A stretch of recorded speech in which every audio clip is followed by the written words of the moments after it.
with me. Good morning, Honorable Ter Blanche, Shaky Mum, Deputy Minister. I see you. Good morning, General. How are you, General Sitole? Morning, General Sitole. Are you well? Good morning, Chairperson. I'm well, and good morning, honorable members, and morning, Minister and Deputy Minister. General Sitole, it's raining in Cape Town. Please, today I don't want to be long. No, thank you, Chair. Will be precise. Yes, you don't need to read everything in the presentation, General. Is that fine? Yes, Chairperson, we'll do so. Oh, it's a very detailed presentation. Is that good? Up to this far, I would say it's fair, Chairperson. No, General, you will have enough time to present. There's no problem. I'll give you enough time, eh? Thank you, Chair. Don't rush, please don't rush. Good morning, Honorable Minister. Honorable Minister, you muted. Good morning, Honorable Chair. How are you? No, Honorable Minister, you and I, we have a bone to pick. I fully agree, because you complain of not finding me. I complain of not finding you. No, but Minister, really, I have serious problems with you. If your problems are serious, I don't know how to explain my problems about you. Your problems about me? What have I done to you? I'm saying the whole morning you send an agent that you can't find me. I've been phoning you for the last 24 hours. I can't find you. No, Honorable Minister, let us not fight on air. You and I, we're going to fight in private. How can you call a woman who's getting dressed? You can't. In the morning, I'm getting ready for a meeting. You want to call me? It's very, very improper, Chair, for a man to be calling a woman, you know, at that part of the day and night. It's very improper, Chair. Please tell the minister is out of order. And vice versa. No. Minister, can we hand this to the FCS unit, Chair? Yeah, oh no, those ones are able. They will take another 2 years to help me. Thank you, Chair. We'll have the bone to chew. Honorable Patrain, are you here? Good morning. Honorable Majosi? Shembeni? I'm here, Chair. I'm here. Good morning, my Chairperson. Honorable Meshu? I'm here, Chairperson. Thank you, Honorable. How are you, Majosi? I'm good, thanks, and you, Chair? Very good, Honorable Majosi. When are you coming to Cape Town? We'll come after the following recess. No, but you know the EFF. Shembeni does come. You better come to Cape Town. Can you greet my Josie for me, Chair? No, you don't come to Cape Town. I think that COVID scared you. What does that mean, Shembeni? What does that mean? Honorable Minister, as a request, I requested the Chairperson to greet my Josie for me. It's exactly this issue I have. And Benny, you can greet her yourself. Don't use me. You'll have to pay me if you want me to greet her on your behalf. It's exactly. Honorable Faku, are you here? Good morning.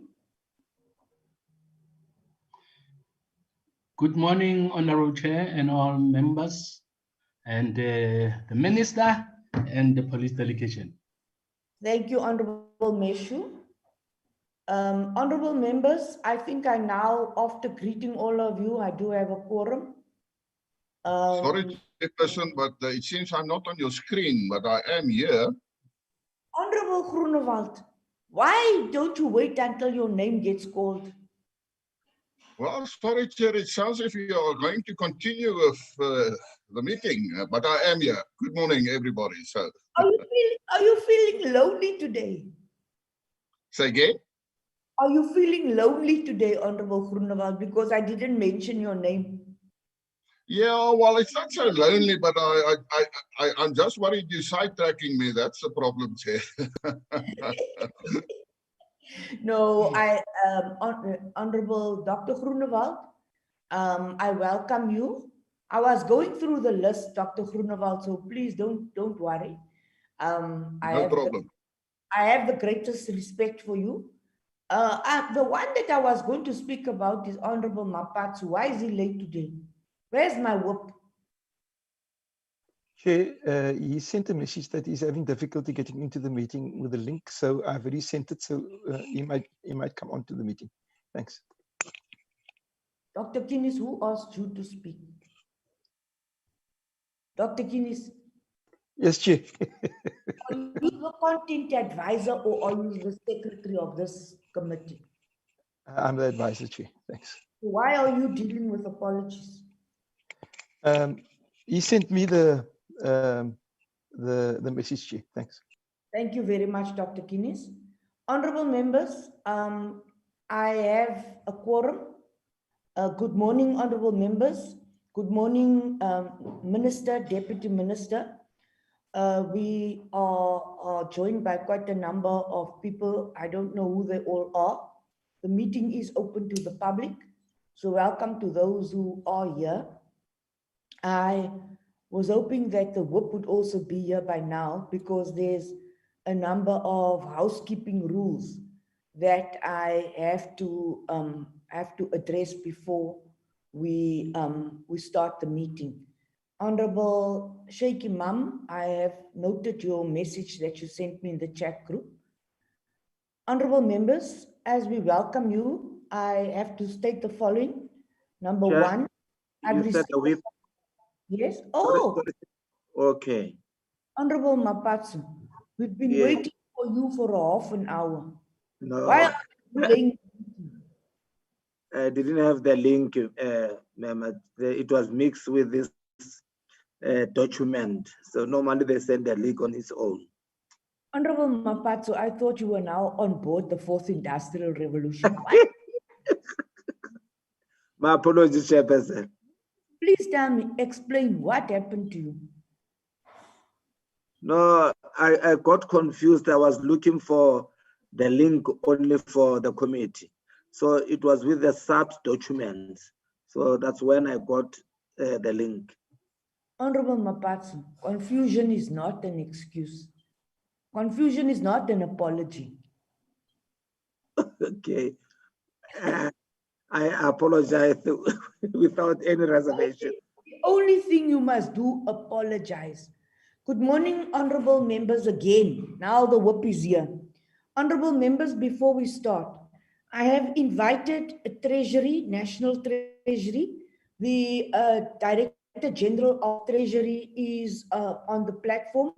Thank you very much, DG, for responding in such a short space of time. I would also like to thank the Minister and the Deputy Minister of Finance for the assistance they have given us. Honorable Peacock, good morning. Now, honorable members, the first thing is the apologies. I've received an apology from Honorable Whitfield.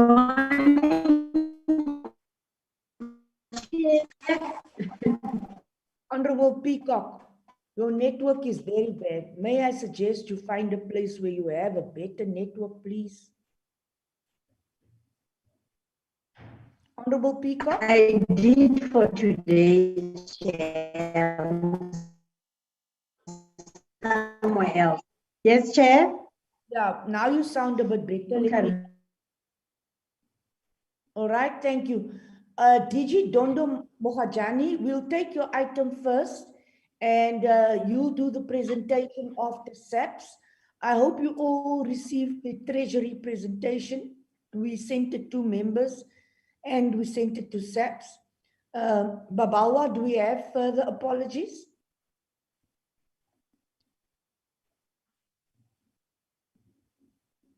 Babawa, are you there? Chairperson, Babalwa is having major problems with the audio and the mic and IT, but he's sorting it out. Sorry for that, Chair. Dr. Kinis, now I'm apologizing because now I have to ask you for the apologies. Chair, I don't have the list of apologies for this meeting. I'm sorry. Right. But I know Whitfield apologized. Okay, Chair. All right. Chairperson, Yes, Minister. I apologize that I'll have to extract myself sooner this meeting to join the cabinet. Minister, we accept your apology. As soon as you need to leave, please indicate to me. Thanks. The next item is the Chairperson? apologies of. Yes. My hand is up. Yes, Reverend. I'll be leaving for international relations very soon at 10 o'clock, maybe just after 10. Thank you, Reverend. Thank you. Reverend, so you can lower your hand now, Reverend. Thank you very much, members. So once we're done with the apologies, I'm going to do I'll do the minutes next week. We will have a portfolio committee meeting next week because the chief whip has indicated there's a 3-line whip, so we cannot do our oversight visit. So please bear in mind that next week will be a portfolio committee and not the oversight visit. The oversight visit will take place in the next quarter. The second matter I need to inform members is that we sent you the CVs of all those applicants for the Critical Infrastructure Council. I know it's quite thick documents. We emailed it to you. Please do not print it out. I will send you the hard copies. Can you please forward your physical? Can you hear me? Can you hear me well? I can hear you. Yes, okay. Dr. Groenewald. Okay. Nee, as ek is kan ek maar praat? Dr. Groenewald, u is nou besig om my vergadering nou reg. Dr. Groenewald, please switch off your mic. Dr. Groenewald? Anyway, so the files of those who are doing the critical infrastructure, those applicants, those files are quite thick. Please do not print them yourself. We will send you the hard copies, and all you need to do is to send Babawa and Dr. Kinnis your physical addresses, and then we'll courier it to you.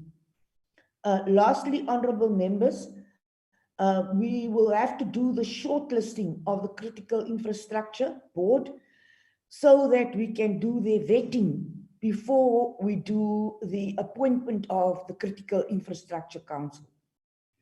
Dr. Kinnis, have I included everything about the council? Is there anything I need to add? Yes, Chair.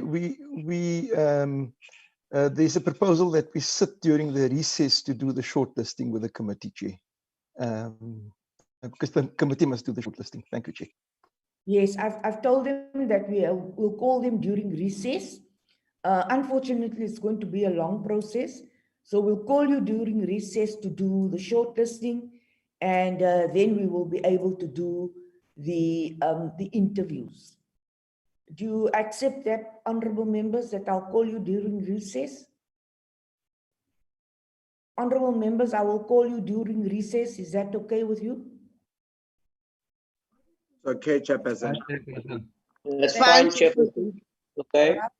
Thank you. Honorable Moss, thank you very much. Reverend Meshu, you have your hand up again.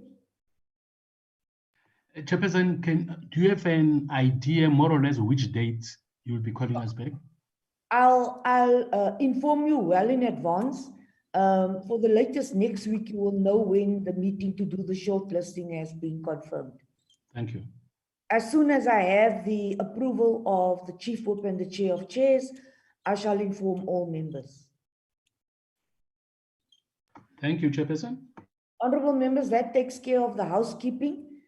Honorable Minister, we have called you last week to respond to our concerns about the delay in the DNA testing and the delay in sorting out the matter. We have received different responses, but obviously the members have been quite concerned that the forensic division of the South African Police Service is having serious challenges. I am of the opinion that this matter will stay on the agenda until we have a fair understanding that we got to the bottom of this problem. It is uncomfortable for all of us, but let us bear in mind that for every sample that is not processed, a rape victim will not find justice. We are not going to be able to go to court, and we, as a country, we will not be able to find the perpetrators, and every time those very same perpetrators will be left off the hook. So I'm going to ask Honorable Minister that you introduce your presentation, and then after your presentation, I'll hand over to the DG of Treasury. Thank you very much, Honorable Minister. Thank you very much, Chairperson. Indeed, there can't be better words or worse words to explain what we have explained about the situation of the DNA within the South African Police Service. And I fully agree with you that it needs to stay on the table until we all find an acceptable solution. But for now, things are absolutely not acceptable that are happening with the DNA in the South African police. It's an issue of not serving justice to the victims, especially of the gender-based violence and family. Not only that, Chair, even the victims of murder, they need a lot of that DNA issue, so that they are given the justice they deserve. Maybe when it is discussed, it will come and be explained why. But let me say is one issue that internally with the South African police were paying a lot of attention, and sometimes it caused tensions when it is discussed. Why is this way, Chairperson?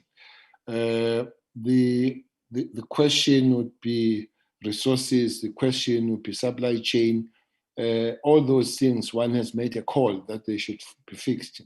The supply chain should have been fixed by now to do those things.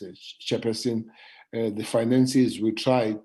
The previous report was that extra 250 million was put there.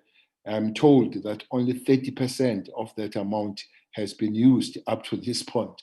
So whether it's a finance, whether it's a supply chain and all that, but I'm told that our laboratories on the terms of the DNA are almost zero in terms of functionality, the chemicals and everything that is supposed to be there. It's an issue, Chair, that it does give one a sleepless night, and I fully agree with you. On this one, we'll have to really push hard and call all of us to the platform of accountability, why such things happen, because it gives so much discomfort on the community out there, knowing that they are not in the position for their matters to be resolved. So it's an issue, Chair, that I would really support that maybe the portfolio committee uses hammer on it to make sure that the South African Police Service, they do their job on this one. It looks bad, it is bad, it sounds bad, and is nothing good about it for now. Maybe when the presentation is made, one will add. I hope I'll be still here, Chairperson, but that's what I wanted to round up. It doesn't give a good feeling at all, Chairperson. Thanks.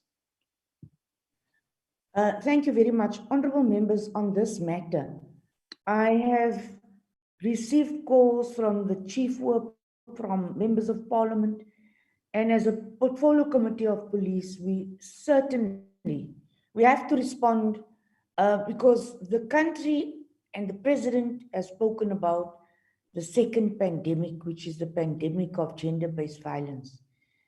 As the police committee, if we are not going to solve this problem, And we are not working against SAPS and the minister. We are working together as a team. We'll be held accountable for this as a collective, and we will solve this matter as a collective. But time is running out. We have very few options. And by the end of this meeting, I think we should have some way forward. Saying that, Honorable Minister, thank you very much. We will call the National Commissioner. Thank you very much, National Commissioner. You are welcome, and you can introduce your team. General Sitole. Thank you very much, Chairperson, for the opportunity. And again, let me greet the honorable members, the honorable minister and deputy minister. Chair, our delegation in attendance is as follows. We have Lieutenant General Libya, National Head for the Hawks. Then Lieutenant General Masemula, Deputy National Commissioner Policing. Lieutenant General Mfazi, Deputy National Commissioner Crime Detection.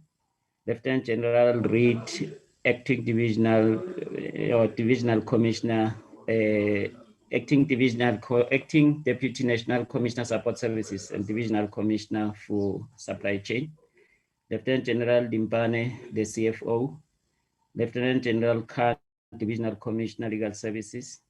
Lieutenant General Moshala, Divisional Commissioner Forensic Services. Major General Pinar, Acting Divisional Commissioner Visible Policing. Major General Linda, Acting Divisional Commissioner Crime Detection. Major General Matonzi, Component Head Social Crime Prevention. Major General Ngoka, Component Head Forensics Laboratory. Major Gen Mavundla, Division Technology Management Services. Major General Butelezi, TMS. Major General Kabela, also from TMS. Brigadier L.S. Malahlela from the Executive Secretariat, Office of the National Commissioner. Brigadier S. Naidu, spokesperson for the National Commissioner, and Colonel K.P. Stein, Parliamentary Services and Strategic Management. So this is our team in attendance, Honorable Chair, for today. Thank you, Commissioner. We respect your team. Commissioner, National Commissioner, could you indicate who will do the presentation, please? Thank you very much, Chair, for the presentation for forensic. I think there's Lieutenant General Mfazi and his team is going to indicate to the committee who's leading the presentation. If with your permission, I can hand over the floor to him. You may, General. Thank you very much. General Mfazi, can you introduce the presenter? Chairperson, can I request your indulgence, Chairperson? Yes, Honorable Minister. I thought, I hope I heard you well, saying the DG Finance will present first. No, SAPS and then DG Finance. Okay. Will we have enough time, because I would like you to listen to the Treasury presentation. No, thanks, Chair. Thanks. Thank you. SAPS, you may continue.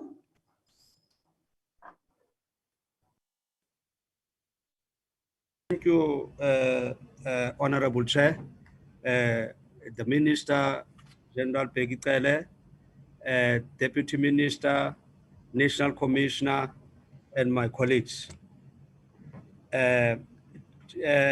Honorable Chair, General Ngoka will be leading the presentation for us. He will be the person that will be doing the presentation for us. On this presentation, we'll be covering aspects that talks to the issues that have been raised by Parliament in as far as the issue of the DNA is concerned, and also the backlogs that have been encountered, and also some kind of interventions that we have come up with. Without any waste of time, may I allow, through you, Chair, General Ngoka, to do the presentation for us. Thank you, Honorable Chair.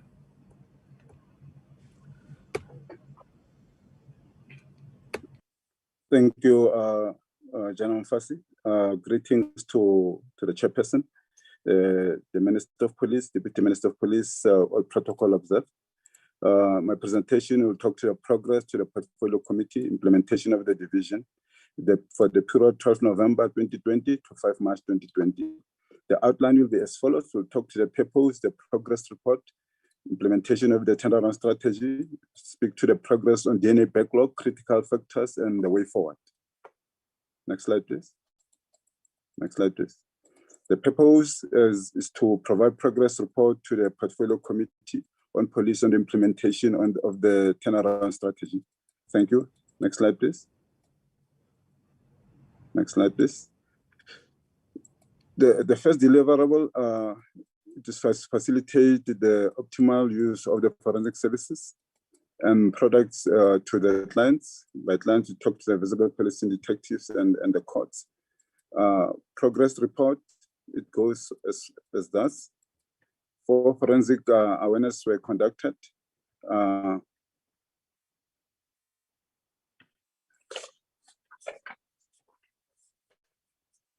Let me just use the hard copy because the slide seems to be a bit small. Yes, 4 forensic awareness were conducted through internal communication nodal. Weekly DNA backlog management meetings were conducted, and so far we have conducted 12. We did have monthly feedback provided to the detectives and to the NPA. We had 3 so far. Presentation on the optimal use of forensic services products to crime combating forums. We did 61 so far.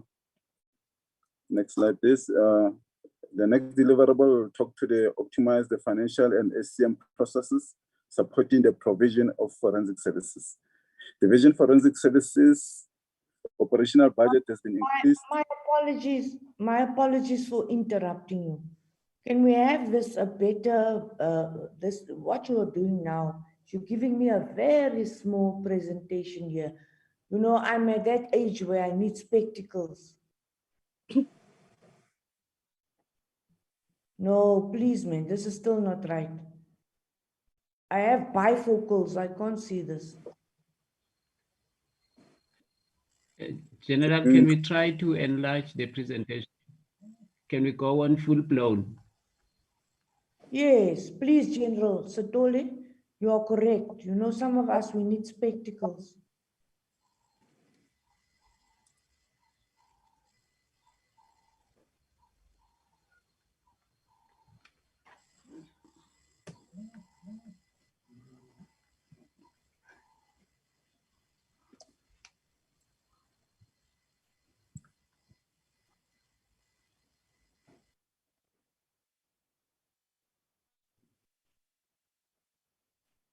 We'll give you a minute.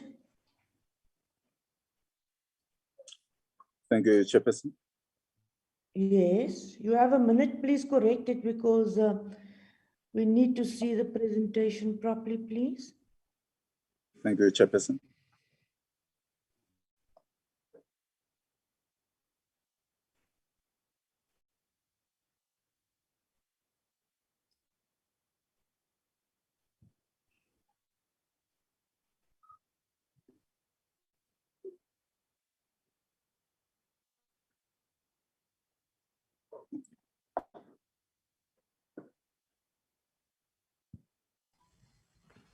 Brigadier Malashela, is General Leon Rabi not around? Can't you assist?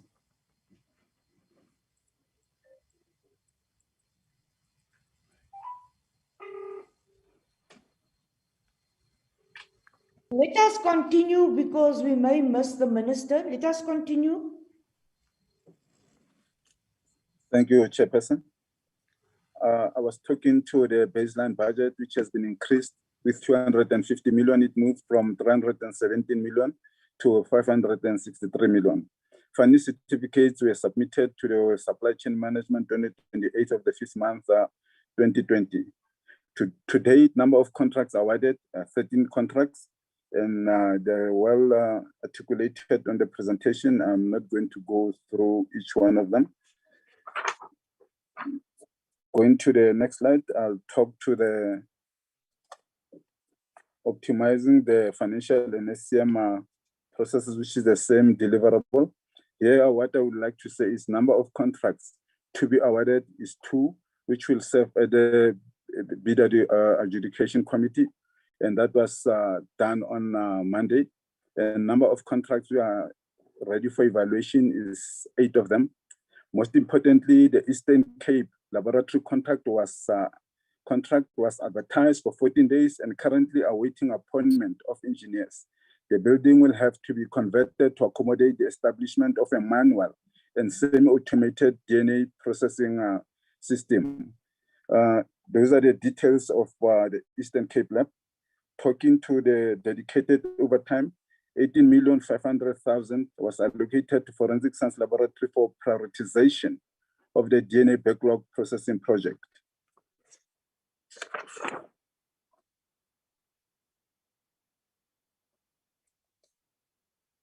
I'm not sure if to proceed because I can see the screen is dark now.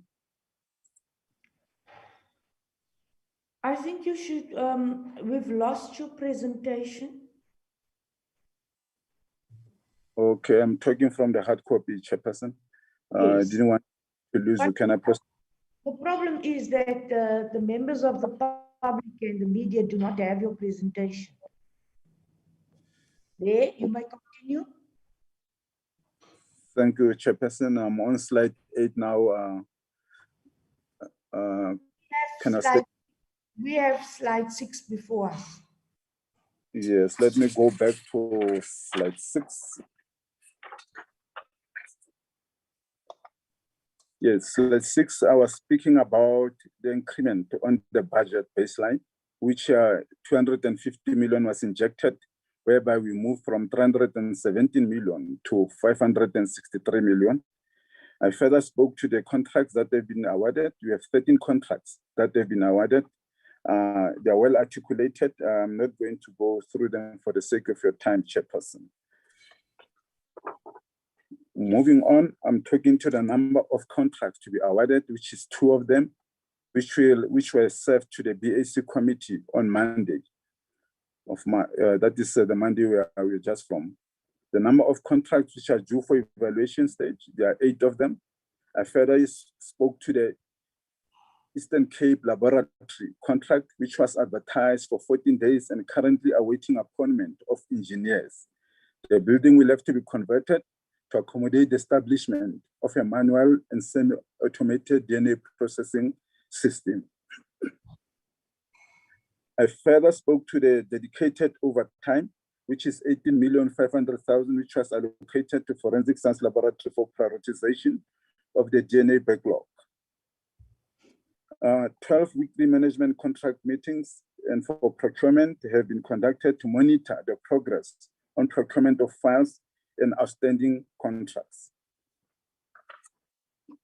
Moving to slide 8, the deliverable is about to capacitate Forensic Division Forensic Services with adequate staff to meet the demands for forensic products. 175 post promotions were advertised and were awaiting approval, and the status is as follows. 17 of the posts from 175 to be withdrawn due to lack of pool of candidates. 155 of 58 of them were recommended and have been received. 132 posts are in operational environment and will be announced with effect from the 1st of April 2021. 26 posts are in the support environment and have been placed on hold until the matching and placing exercise has been finalized. I further speak to the... My apologies for interrupting you.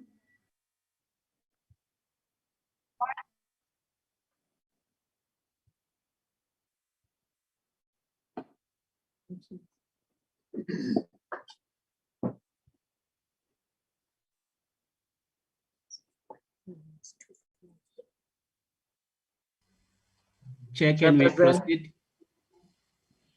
Please, you may proceed. The network was a bit bad. You may proceed. I know you have challenges, but please proceed. Thank you, Chairperson. I further speak to the enlistment of 150 new entry-level forensic analysts at the rank of warrant officer, 150 posts have been approved for the financial year 2021-2022. Enlistment to take place with effect from 1st of July 2021. 13 posts were advertised and are awaiting approval. And these are the details about the 13 posts. I further speak to 17 general worker posts were advertised, 9 filled on the 1st of October 2020 and 8 to be filled on the 1st of April 2021. Again, there is 69 re-enlistment applications considered. Only 33 applications were received, and according to the ranks which are mentioned here.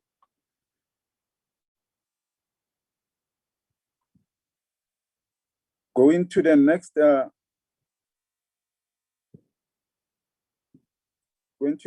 deliverable, modernize and maintain specialized forensic equipment and methods. 4 contracts approved for maintenance, service, and calibration of equipment.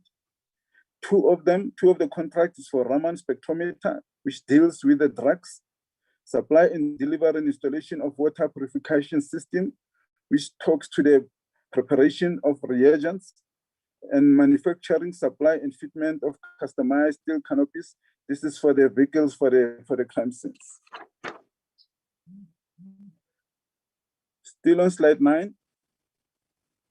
It speaks to the establish a specialized forensic process optimization and development capacity to support the need for forensic products. Enlistment of 150 new entry-level forensic analysts at the warrant officers level. As I said, 150 of them will be approved for the financial year 2021-2022. Enlistment to take place with effect from 1st of July 2021. There was an executive training program and 32 of the members have been trained. The number of forensic analyst learning programs, which are internal specialized training, 38 of them have been done. The number of forensic science laboratory learning program, that is generic training, 60 of them have been done. To date, number of forensic analysts trained is 1,360. Number of mentorship programs done is 50 of them. Number of members completed mentorship program is 1,323. Weekly priority committee meetings are considered for critical procurement of files to support what is needed. Let's move to slide number 10, please. The deliverable here is the enhancement of management of forensic item, exhibit, and record storage. Monthly stock certificates submitted by store managers. Announced and unannounced compliance inspections conducted at critical facilities and environments to support performance and mitigate audit findings. Archiving and retrieval of documents contract are acquired for 2 years. 37 technical audits have been conducted. First and second level inspections have been conducted by commanders. FSL administration system enhancement is in progress by the Division Technology Management Services. 24-hour CCTV coverage and monitoring at critical sites is there. 24/7 access control system implemented at all critical sites. Let's move to the next slide, please. The next variable talks to maintain forensic facilities in accordance with the ISO standards and the OSH Act in order to ensure value for money. Health risk management contract was awarded and 4,872 medical surveillance and vaccinations conducted out of 10,104 authorizations according to the program of the service provider. SHE compliance representatives appointed to ensure compliance on a daily basis. SHE committees are convened as prescribed to ensure compliance. Fumigation has been done on the building. So far, one has been done. The contamination due to COVID has been done and usually is done within 24 hours. Waste removal, which is more important, is removed on daily basis, on regular basis. The next deliverable to talk to the modernized IT systems to support optimal processing of exhibit material and records.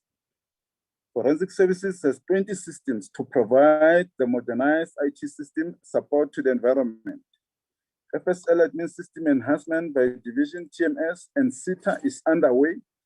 to provide electronic track and trace capacity according to the project plan. On the 25th of February 2021, demonstration on the developed forensic exhibits management system has been done, and that was phase 2 thereof. Let's move to slide 13, please.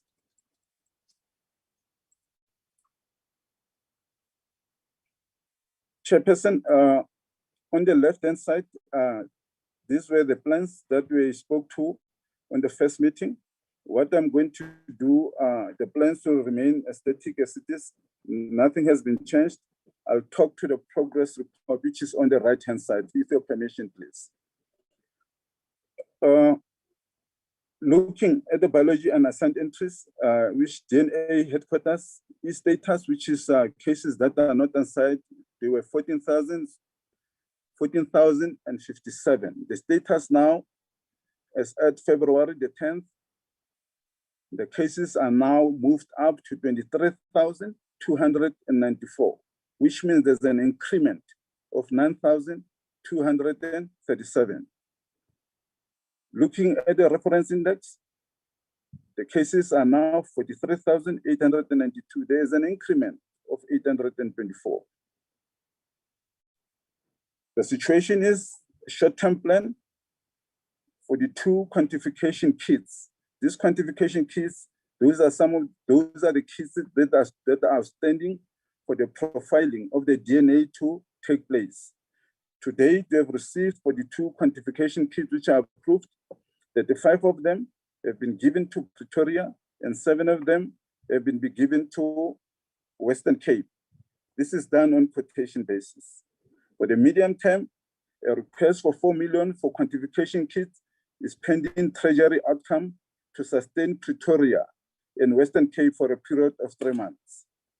This for the 2 quantification kits, which I spoke to earlier, will last about 2 weeks. It's not going to take long. Talking further to the long-term bidding process in progress, validation and training to be effected after awarding. Take note that we'll be talking further to the validation as to how long will it take for us to be able to start being functional. Outstanding vaccination of 393 forensic analysts is being prioritized. COVID pandemic disruption leading to closure of laboratories and buildings has been an issue. I would like now to talk to slide number 14, which talks to the entries that are in process. Again, the status quo as I presented the previous time. I would like to talk to the progress on the right-hand side. As on the 10th of February 2021, there were 36,347 DNA and reference index. In these entries, we have an increment of 10,714. What is happening now? The progress is still the same for the 2 quantification kits approved on quotation basis. We shared with the Western Cape, and we are still awaiting to get deviation from Treasury with the 4 million that was requested by SCM. Vaccination again is still outstanding for 393 forensic analysts. Let's move to slide 15, please. In slide 15, I'm talking about the cases in the Western Cape. Firstly, I'm talking to the cases that are unassigned. The left-hand side, the status quo remains. Talking to the progress on the right-hand side, as from the 10th of February 2021, there were 12,024 DNA cases, which is at the E status, which means they are not assigned. We have an increment of 2,068. On there were 20,849 reference index. These are reference samples, which are at E status, which are not assigned yet. There is an increment of 1,736. Progress in terms of mitigation is still the same for the 2 quantification kits approved for on quotation basis. We shared with the Western Cape.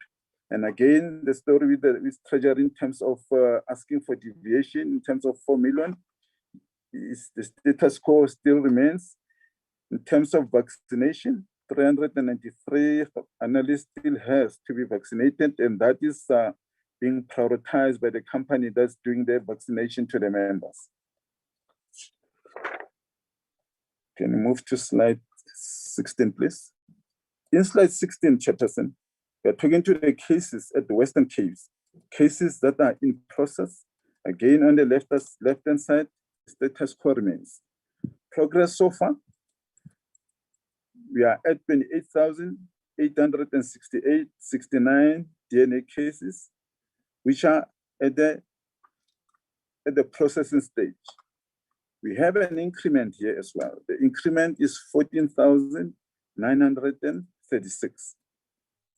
In terms of mitigation, as I explained earlier, we have 42 quantification kits which were approved in terms of quotation. And without wasting time for the chairperson, the same mitigation which I spoke to earlier. Can you please move to slide 17? In this instance, Chairperson, I'm talking to the biology cases which are in the Eastern Cape, which are not assigned. The left-hand side, the status quo remains. Progress so far in the Eastern Cape, there is an increment, there is a decrement, a decrease of 4,058 cases. I need to emphasize, we are talking here about Eastern Cape, whereby their cases are being sent to the Western Cape. So here in particular, we are talking to the evidence recovery. If you do your DNA, there's a first stage evidence recovery, and the following stage is your DNA stages. Here, the progress is as follows. There is an unavailability of polyester swabs for evidence recovery, and procurement process is at an advanced stage. Outstanding vaccination of 393 forensic analysts is being prioritized, and the building has been closed and opened as well due to COVID-19. Talking to slide 18, at the Eastern Cape, cases that are in process. Talking to the right-hand side, as from the 10th of February 2021, there is an increase of 140 cases. Progress so far is an unavailability of PPEs and procurement process at an advanced stage, and availability of polyester swabs for evidence recovery. These polyester swabs are being used to take samples from the exhibits that have been submitted, so that these swabs are submitted into the machines. There's an outstanding of vaccination, 393 forensic analysts, and the pandemic situation as explained earlier. Talking to slide number 19, here is about the biology in the KZN and assigned entries. The left-hand side is still as before. Talking to the progress on the right-hand side, as on the 12th of February 2021, there was 4,406 cases. There is an increase of 508 cases. Progress here, there's an unavailability of PPEs and procurement process at an advanced stage, and availability of polyester swabs for evidence recovery, and 393 forensic analysts are being prioritized. The situation of Eastern Cape and KZN is the same because they submit their evidence recovery samples to Pretoria and Western Cape since they don't have the DNA system yet. Talking to slide 20, biology in KZN, cases that are in process. Talking to the right-hand side, so on February the 10th, 2021, there were 34 entries in process. There is a decrease of 6 cases. The situation is the same, and availability of PPEs and procurement process at an advanced stage, and availability of polyester swab for evidence recovery, and the vaccination of the forensic analyst, which is at 393, and the challenge as well in terms of COVID-19. And this is one province that got the most mortalities in terms of COVID-19. Success factors on slide 22. Critical success factors: awarding of all outstanding contracts, especially for consumables that are critical in addressing the DNA backlog according to the project plan. Approval of the Eastern Cape Forensic Science Laboratory was obtained on the 26th of February 2021, together with the approval of the plans as submitted by the bidder. The bid evaluation committee will reconvene on the 16th of March, which is next week, when a final presentation will be submitted by the recommended bidder, whereafter a submission will be forwarded to the SAPS BAC. Maintain regular meetings with internal and external stakeholders to identify and prioritize their needs. Prioritizing and finalization of all 393 vaccination of outstanding forensic analysts. Prioritization and finalization of electronic track and trace system capability that is on phase 2 as we speak. Taking to the way forward, Chairperson, will be on slide 24. The Division Forensic Services, supported by all relevant role players, is committed to providing quality forensic products and address DNA backlogs through multidisciplinary action plan. Multidisciplinary Steering Committee convened on the 4th of March 2020 to develop multidisciplinary action plan supported by to prioritize and analyze the backlog. Thank you, Chairperson. To the end of the presentation. Thank you very much. DG Treasury, are you ready to present your presentation? Good morning, DG. Morning, Chair. Good morning. Yes, Chair, we are ready to present, and I will start by making a few opening remarks, Chair, with your permission. I'm not alone. You may, sorry, DG, you may introduce your team, and you may do some introductory remarks so that we understand what Treasury is saying. Could you also convey my gratitude to the Minister for the manner in which he has facilitated this presentation? Thank you very much. DG, over to you. Thank you very much, Chair, and good morning, honorable members. Good morning, Minister. Good morning, my colleague, Commissioner Stolle and colleagues. I'm not alone. I'm with Dr. Rendani Randela.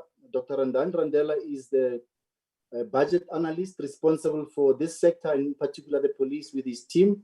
And I'm also with the head of my office, Laura Mseme, who's going to get into the details of the presentation. The reason Laura is going to make the presentation is that she was from my office from day one, facilitated engagements between ourselves and the police and SITA, as the three of us were involved at any given point in time. Now, Chair, I will just give background as to why I think we are here and why we are approaching the manner in the way we're doing. We are here simply because there was an issue about a service provider. The name is FDA, Forensic Data Analysts, and there was an issue about payment of systems and payment of systems and the handing over of these systems to the South African police. On or around the 28th of January of 2020, at the margins of the Cabinet Lekgotla, I had a discussion with Minister Tele, wherein he was asking me to have an engagement with Commissioner Sithole. At the same time, then we called Commissioner Sithole and made an appointment that I will see him the following morning at around the 29th of January 2020 at the Lekgotla. His people went looking for me around 10 a.m. or so. We got hold of me, and then I was called into a meeting where in this meeting there were a number of officials from SAPS and a number of officials from SITA. And the issue at hand was to talk about payment that have been negotiated and engaged with around, to forensic data analyst FDA. I was alone from the treasury because at the time I did not even get a full brief from my team, as the issue was very unclear as to what we were going to talk about that morning. But then on discussion with the three colleagues from both SETA and police, I understood that the issue was about engaging and negotiating with FDA for what has to be payment that was to be paid over for us to, as government, to own the systems. Now, that was the brief I got, and that was the discussion we entered. We then agreed between myself, Commissioner, and Mr. Luvuyo Keise, who is the administrator at SETA, that we will enter into engagements with negotiations with FDA. And again, at that point in time, I then realized that FDA colleagues, two of the gentlemen from FDA, were also around the same building. And then we started engaging and negotiating around what essentially was a price that must be paid. We agreed we then entered into negotiations, tough as it was, to and fro between the back office team, call it that for now, Chair, between ourselves and FDA, where many colleagues from the police and SETA were in trying to ensure that we get the best deal for government, because I saw my role in that as getting the best deal for government. And based on what at the time we had as an amount that was budgeted for, and I confirmed that amount in the meeting, in the briefing meeting, call it that, with the colleagues from the police, I knew that we are working around an amount of about 500 million rand that we have had in our budget in the police. So I knew that our ballpark figure for negotiation should be around that and not more than that, in order to get the best deal for government. In the negotiations, it was to and fro, pulling each other very hard with FDA until we arrived at an amount that was reasonable at the time based on what I knew was our negotiations, 460 million, excluding VAT, including, and there are records to that effect, I can imagine somewhere, including FDA saying, which you agree that there'll be a further 2-year extension of a maintenance contract as part of the handover of the systems to FDA. Now, at that time, we then agreed at various intervals in the meeting, we were joking about shaking hands, but at the time, we literally shook hands and agreed that we have finally agreed that we will, the 460 million and the two years extension of the maintenance contract as part of the handover will be agreed. Immediately after that, the police, through General Stolle's signature, then sent through a letter confirming this in writing, because FDA, in the negotiations, felt they wanted it in writing because they have had engagements and agreements before that were not honored. That's what they were mentioning in the meeting.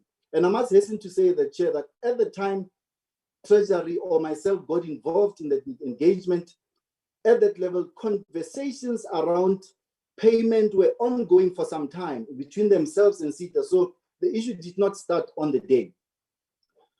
An hour or less so after the letter was sent through, I was then again at the same day, same afternoon, around the same time, we were called back, the three of us, General Stolle, myself, and Mr. Luvuyo Keise, with the three ministers, including the deputy minister at the time, Deputy Minister, Mr. Castle Matali, the Minister of Finance, Mr. Mboweni, and the Minister of responsible for SETA, Ms.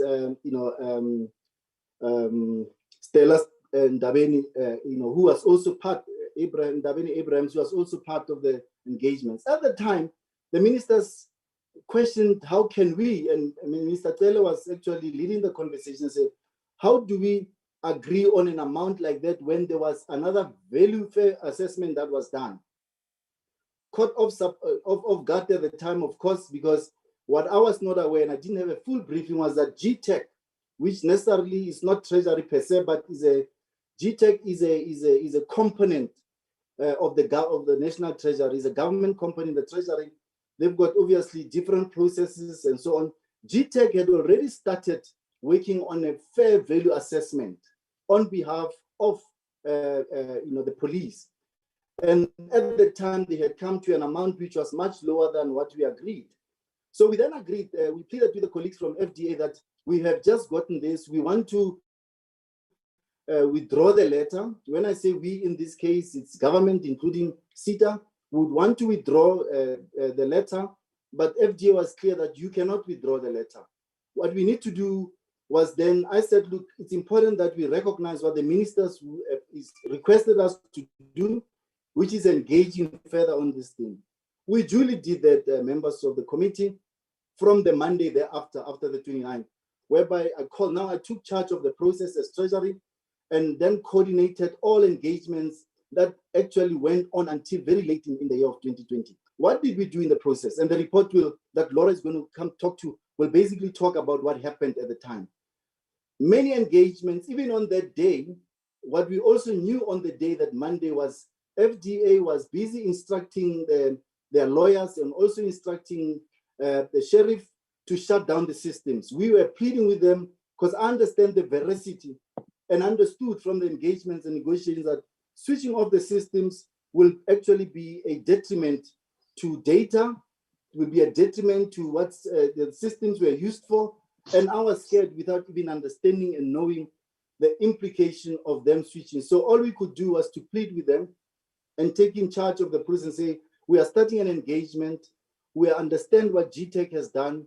We understand that we have to enter into another process to give GTEC the opportunity to do work once more. Why did we say that? We said that because GTEC initially said they needed 3 months to do this fair value assessment, and they took less than a week. So at the time, the amount that they came for, there was loopholes in that. It could have been that they did not have enough time, which they acknowledged, by the way, in that Monday morning meeting, because I did invite them, that they didn't have enough time. So as a result, they requested more time. We gave them the whole of February of 2020 until end of February. The meeting adjourned on the basis that on the 28th of February, we will meet to engage on a new fair value that GTEC would have done, including what has to happen. And one can imagine conversations to and fro were happening between GTEC, FDA, and the police and ourselves in trying to understand the kind of work and the magnitude of the work. Around the same time, FDA was saying they've done their own fair value assessments. There are 3 companies that they've done independently. But as you can imagine, I was not going to take only the 3 companies that FDA would have given us to actually engage with the matter, because it's easy that it could only look at one particular approach and view. So we then agreed, therefore, that there has to be a process. And by the way, I must emphasize, at any given point in time, I was not alone on the matter. I was with Luvuyo Case from CETA, and I was with the Commissioner Sithole on every matter and updating each other on various meetings. And Laura has got records and understanding of the process, including dates, etc. If the committee at some stage will want to feel they want to get involved. So I will stop there, Chair. This background is important so that we understand the context of this presentation. It's not long. It's only 9 slides. And also we've got a detailed report that we also made easy for the committee to understand. Chair, we made it available to you to ensure that we understood in terms of where we are at. Our brief, as I understood from the 3 ministers, was simply to look at a fair value assessment and with a kind of, coming to a conclusion that will assist SAPS in its, engagements with FDA, which I think we did. And only at that point, then we stopped engaging on the matter after an independent value assessment was made. But let me give it over to Laura. We'll be more than happy at the end to take questions. But Laura, if you can start taking the presentation through and actually giving some details in some of the points that I've mentioned. Thank you, Chair. I will request Laura Mseme to come through and present to the committee and to honorable members. Thank you very much. Thank you, DG. You may continue, Ms. Mseme. Thank you very much, DG. Thank you, Chair, and committee members, as well as good morning to the Minister and fellow colleagues. As indicated, This presentation details the process that National Treasury undertook to provide support in finding a solution to the long-standing dispute between SAPS and FDA in respect to the 3 systems, which is as known by the committee. Furthermore, we will present the actions taken by National Treasury during this process, as well as the culmination thereof, which is in the independent valuation report, which has been provided to the committee. The DG has provided a background, but just to emphasize and spotlight on several points. The first one is in terms of this particular process. The commencement thereof was on the 31st of January 2020, when National Treasury was called into an existing meeting between SAPS and CETA, and that FDA joined the meeting later on. The discussion there focused on 2 critical issues. The first was the purchase price, but also the support and maintenance service plan for the 3 systems post the purchase thereof. As the DG has indicated, a tentative or in principle agreement was reached on the purchase price of the IP of the systems of 460 million, as well as a total of 120 million for support and maintenance over a period of 2 years. And there was a proviso that this agreement would need to be presented to the relevant executive authorities. On presenting to the executive authorities, National Treasury was informed that they were not in support of the proposed fair value agreement reached in the meeting, and they requested that further engagements should be undertaken in finding an amicable solution, and requested that National Treasury should embark on these further consultations. And National Treasury facilitated numerous engagements with the parties, and as indicated by DG, we would be able to provide any detailed information on that. It is very important to understand that the scope of National Treasury's work in respect of this part of the process was limited to an independent evaluation of the 5 technical assessment reports that had already been prepared in respect of the IP of these 3 systems. And these 5 technical assessment reports were severally and individually a review by Lewis, who calculated the value of the 3 systems IP to be 643 million. Williams, who calculated it to be 462 million. Cabell, who calculated it at 563 million. Mineworks, who calculated it to be 250, and Kershaw calculated it to be 849. I've provided a summary of the methodology applied. That was an important point taken into consideration by the independent evaluator. And further information has been provided to the committee in that assessor's report. It is evident that for the committee, I'm sure, that the 5 evaluators had come to vastly different fair values for the systems. Now, this complicated the considerations by the principal parties as to what would be a fair value. And for National Treasury, as the DG has indicated, the principle for National Treasury is that the state pays a fair price. And that money is saved for the state. Therefore, the scope of work we gave to our independent evaluator was to consider the technical reports and recommendations proposed by the previous service providers, to then, based on that assessment of those technical reports, in particular to assess the appropriateness and accuracy of the application of the methodologies employed, to then determine and propose a fair value for the IP system. But effectively, we asked him to assess the manner in which the previous assessors had assessed, and then based on that validity of their findings of a fair value, to propose a fair value.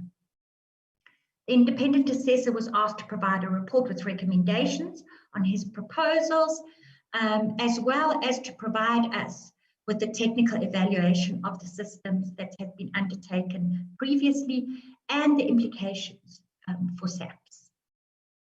Just to indicate the process that Treasury undertook, Mr. Don McRoberts, he's a retired previous partner in ENS Africa. He's an IP expert. He's acknowledged in his area as an expert, and he's a registered patent lawyer. He has more than 50 years of experience, and he commenced his evaluation on the 7th of May. It's important for the committee to note that he provided these services pro bono for National Treasury. The evaluation report, he had completed his evaluation report by the 18th of May, and National Treasury provided the report to the government institutions initially, that namely SAPS and CETA, and then subsequently to FDA. It is important for the committee to note that during this process, it was in the interest of National Treasury to ensure that there was a conducive environment for this process to be undertaken unhindered by the auxiliary challenges that had bedeviled this process to date. And these, importantly, we encouraged SAPS and CETA to settle invoices owed on the principle of services rendered must be paid for. And equally, we had then requested the service provider to refrain from switching off the systems. And this allowed for a conducive environment in which the independent assessor could then conduct his assessment. And noting once again to the committee, the assessor focused only on the assessment reports and the technical veracity thereof, and did not engage with any of the parties, as that would have impeded his subjectivity. National Treasury also met with the responsible government institutions. We presented the recommendations that were made by the independent assessor, and we emphasized the urgency to finalize this matter, given the criticality of these systems. The committee does have the report, but I just thought it would be important to highlight the key recommendations and just touch on the methodology. I'm noting it's not Treasury's methodology, it's the independent assessor's methodology.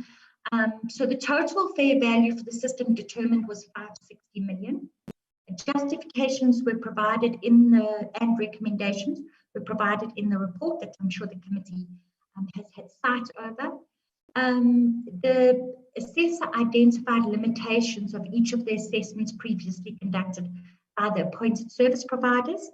And these were noted by Treasury and were indicated to the various government departments. Just in terms of the methodology, the highest valuation was disregarded by the independent assessor, given that the method applied was novel and not yet fully adopted. And that evaluator had come to the total amount of 849 as the IP. The lowest valuation was equally disregarded, given that only a single method had been applied and it was not tested against any other available method. And that methodology had, or that service provided indicated a total IP value of 250. The independent assessor then, based on veracity of the technical, of the methodology applied by the three remaining valuations, he took their valuations into account, given that he felt that they had correctly applied the chosen methodology and that their chosen methodology had a gravitas within, and it was acceptable as a methodology generally adopted in the IP sector. Those valuations ranged between 462, 563, and 643. The valuation amount was, the evaluator then came to a valuation amount of 560, which the committee can see was on the lower end of the three amounts, although higher than the lowest amount, but was in that in the lower sector of that value chain, of that value line. The valuation amount was tested by the independent evaluator by conducting an additional evaluation methodology known as the royalty relief method, and it was found to be correct. We do note to the committee that during this process and subsequent to National Treasury's scope of work having been completed, that there has been correspondence between SAPS and the FDA, which was not part of the scope of National Treasury, and also noting that a third party did correspond to Treasury after the Treasury evaluation had been completed. But equally, that correspondence was outside of the scope of Treasury, and therefore that correspondence was redirected to SAPS, but also noting to the committee that that correspondence was provided to the National Treasury's Special Audits Unit, Services Unit. On presenting the independent evaluation report, National Treasury has delivered on their commitment originally made, and believe that our supporting role assigned to National Treasury was completed at this point. It is important to note to the committee, as we have noted to SAPS, to CETA and to FDA, that the determination on whether or not to procure the 3 systems assessed in this process is for the accounting officer of SAPS to make. So the recommendation arising out of the scope of work that was given to Treasury was given to SAPS for their decision. And Section 38(1)(b) of the Public Finance Management Act clearly places the obligations of decisions about the utilization of resources of a department to the accounting officer of that department, and that cannot be abridged or subjugated by any other accounting officer. That ends our briefing. Thank you to the committee, and I hand back to the DG. Thank you, DG. Thank you, DG. DG, you may conclude. Thank you, Chair. We will end our presentation here, and we'll be more than happy to take any questions and comments from the members. Thank you. Thank you, DG. Could I ascertain the time that you have available?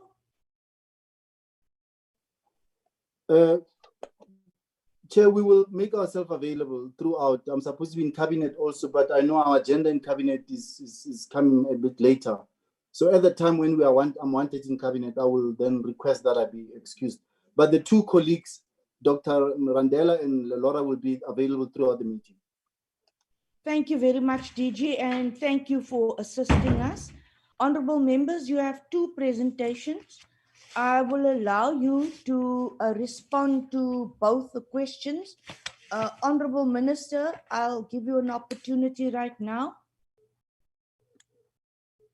And then I've noted Honorable Groenewald. Honorable members, I'll take your hands now. Minister? No, Chairperson, thanks. I made my opening more on the question of DNA. I've seen the report. I received the report last night from the treasurer. The report seems to be on the understanding that the treasurer has done what they were supposed to do as they put. But Chairperson, I would like that we go to the slide 8 of the report. I think that is the last slide, where bullet point 1, 2, 3, 4, the determination on whether or not to procure the 3 systems assessed in this process is for the accounting officer of SAPS to make. Bullet point 5, Section 38(1)(b) of the Public Finance Management Act, PFMA 1999, places responsibility on the accounting officer of the department to ensure effective, efficient, economical, and transparent use of the resources of the department. Section 38(1), I think that is L, further requires the accounting officer to take into account all relevant financial considerations, including issues of propriety, regularity, and value for money, when policy proposals affecting the accounting officer's responsibilities are considered, and when necessary, bring those considerations to the attention of the executive authority. Those points, I'm sure they are made by a treasurer to say they've done their work and they've put it in the Chairperson. It's a pity that there is a long history of this discussion before the treasurer and the long history of it after the treasurer, where it will be based on those last 2 points and the internal issues of the South African Police Service, including the financial people, the CFO, and other people in the discussions on this matter. DM, I know that he made a presentation before. The matter is what has been presented by Treasurer now is one of the cogs, is one of just a segment of this debate that has been going on. It will be interesting, Chair, that there are many more other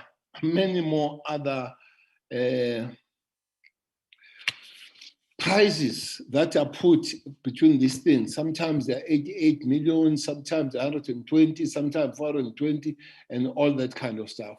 That would be the issue. But the other thing, it does indicate, the treasurer does indicate at the end of the purchase of the systems, are they all need to be purchased, this system, 3 of them and all that. The advice is that 1 or 2 of them, in next 2 years, you pay this money, they are obsolete. So there is a SITA issue here that argues that it will be a waste of money to purchase those that in 2 or 3 years, in a year or 2 years down the line will be obsolete, instead of developing the new ones. So there are many other elements. I agree with the treasurer. They did what they were requested to do. They could not go beyond. But South African Police Service, SITA, and the FDA, they had to go far beyond so that the value, the efficiency, the transparency is maintained. There are many other issues. Maybe that would be that for me, Chairperson, at the present moment, starting from where the minister entered the matter when we were supposed to pay this 560 million and many other prices were worked, and there are vast difference on them, and the validity and the lifespan of the system as it is. Do we need all? What do we need out of it? Are we not? Is it not the time to develop the new one instead of paying the money and those 2 are obsolete in 2 years? So it's a big story. I don't know if we have been called to prepare the report as a South African police on this matter so that there is broader understanding. And on the last point, Chairperson, the matter was brought to the executive authorities. There were three ministers there: Minister Communication, Minister Finance, Minister Police, and, as it has been said, Deputy Minister Police. There is just one element that the DG raised. It was on the awkward side that when the request was made from the executive authority for that meeting to take place in Mahambandlovu, the agreement was communicated before. The agreement was communicated before the principals were informed about that agreement. It's unfortunate That agreement that has been communicated now, we're debating it after it has been communicated. But the other one, we were expecting that these ministers, they sit down and get the report on the matter, of which have not happened. I can count on that one how many meetings we have tried, and some cancelled on that particular day when it's supposed to happen. That will be between 3 ministers. So it is a much broader issue as it stands, and is an issue that is based on the argument of the value and the argument of the lifespan, and on the argument of the lifespan of the 3 systems, on the question of why would we need all 3 or do we need one, on the question of CETA developing the new with a longer lifespan rather than paying this. So there are issues, Chairperson, that will really, unfortunately, in the meantime, the service delivery is suffering, because it sounded like we will need one of this system, which is called as a picker. And then some agreement was reached to say, okay, you don't purchase everything, you purchase that one. But that one has its hiccups, of which the Deputy Minister can speak more on it, has its hiccups. And I'm told that the absence of that PCAM is got a very negative impact on the service delivery when it comes to the tracing of the samples, so that the cases can be taken to court. So that's an issue around this. There are still a few things to be tied up so that we agree on the last 2 points made by the Treasurer to say, after all, this decision will have to be made by the relevant authorities led by the accounting officer here, but also that taken to the executive authority. That's what the law says. So I want to put it there, but it's more than what you have heard, the matters that have gone in this issue, Chairperson. Thanks. Honorable But Minister, Chief Whip, thank you you, know, Honorable Minister. repeat. Okay, there are 2 different issues. Yeah. Honorable Sorry, Sheikh can you Imam. hear me now? Yeah. Sorry, Sheikh I'm Imam. trying to multitask. Honorable Sheikh Yeah. Imam, please mute. We don't want to hear your other meeting. Honorable Minister, are you saying that the Deputy Minister is allowed to speak after you? Indeed. Honorable Deputy Minister? No, thanks, Chair. I think maybe before one go in there, I thank you, Minister and Chair and members. I think it will be proper probably to get a report from SAPS, so that we discuss from having had the presentations,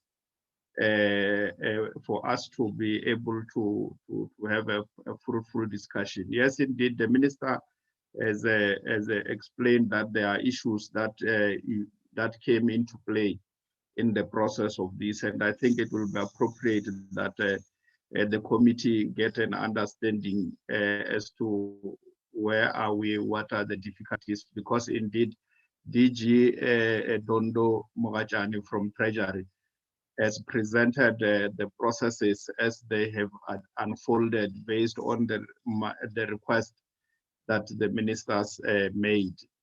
And I think it was to a great extent, they are correct to say they did what they were supposed to do. Of course, the ministers spoke to a matter that a meeting was supposed to take place to receive this report and conclude on the way forward, a meeting which didn't take place. And correctly so, the minister said sometimes the meeting will be cancelled at the 11th hour. But that is neither here nor there. We are here now. I will suggest, Chair, that we allow SAPS to make a presentation so that we can then have or to respond to give an update so that we can have a better discussion. One can come back if there is a need after the commissioner will have made a presentation. Thanks, Chair. And thanks, Minister, for allowing me to say these comments. Thank you very much, Minister and Deputy Minister. I will certainly give SAPS an opportunity. I'll take the first round of questions from the members, and then I'll allow SAPS to respond. Colleagues, SAPS, we are not under pressure at all. We want to get to the bottom of this matter. We want to leave here today with a clear understanding that we have the capacity, that we can solve these problems, and that at the end of the day, we do not have our systems compromised. So the committee, I am seeking clarity. I want solutions. Please let us be solution driven. We are not fighting today. The community, the public at large would like to see this matter resolved. If we are unable to resolve this matter, then we do not deserve to be where we are sitting. All of us. Honorable Groenewald, I've noted your hand. After Honorable Groenewald, it is Ter Blanche and then Mapatsu. Thank you, Honorable Chair. Chair, I want to start to use your words to say that we must say to each other that today we must understand that we are here together as a team. So when I talk, I don't talk only as a segment of the committee, but as a member of the committee who has a responsibility towards the citizens of South Africa. Now, Chair, I'm going to ask you to bear with me because this is a very important matter. You will remember that last week when we had this meeting, I referred to different articles in the Sowetan, an outcry, specifically from gender-based violence victims. And the Honourable Minister, when we started this meeting, he also referred to gender-based violence and the dilemma we have when it comes to DNA tests. Now, Chairperson, the way I understand it, what is very important when we're talking about DNA, then we must also say that, and I'm referring to the submission and the presentation given to us this morning about forensics and the backlog. We can go through all those figures. What is actually disturbing is that if you add up everything, we heard this morning that we are even having a bigger backlog. Now, last week, it was said that the backlog, we're talking about 172,000 cases. Now, Chairperson, those are cases. We know that you're not going to take only one DNA sample in a specific case. I know, for instance, that in certain cases, murder and everything, that we talk about 40 DNA samples. If we only work on an average of 10 DNA samples per case, then we're talking about a backlog of 1.7 million DNA tests that we have to deal with. So we must get the broader picture. And I want to know from the department, how many cases, or not how many cases, but how many samples the backlog really is. Referring to last week, that has been said 172,000 cases. Now, Chair, central in this whole issue, where we actually deny victims of crime a fair trial, central to that is that when you appear in court, then you must ensure that your case is watertight, to ensure that the criminals lands into jail. You know, it's disturbing when you go and look at statistics, and then we will find that when we talk about gender-based violence cases and rape specifically, only 7.8%. Now I say again, only 7.8% of those cases are successfully prosecuted where the criminals are behind bars. Now, critical to that, Honorable Chair, is part of the FDA system, which is referred to the PCEM, the Property Control and Exhibit Management System. And why it is so important is that you cannot allow any evidence to be compromised.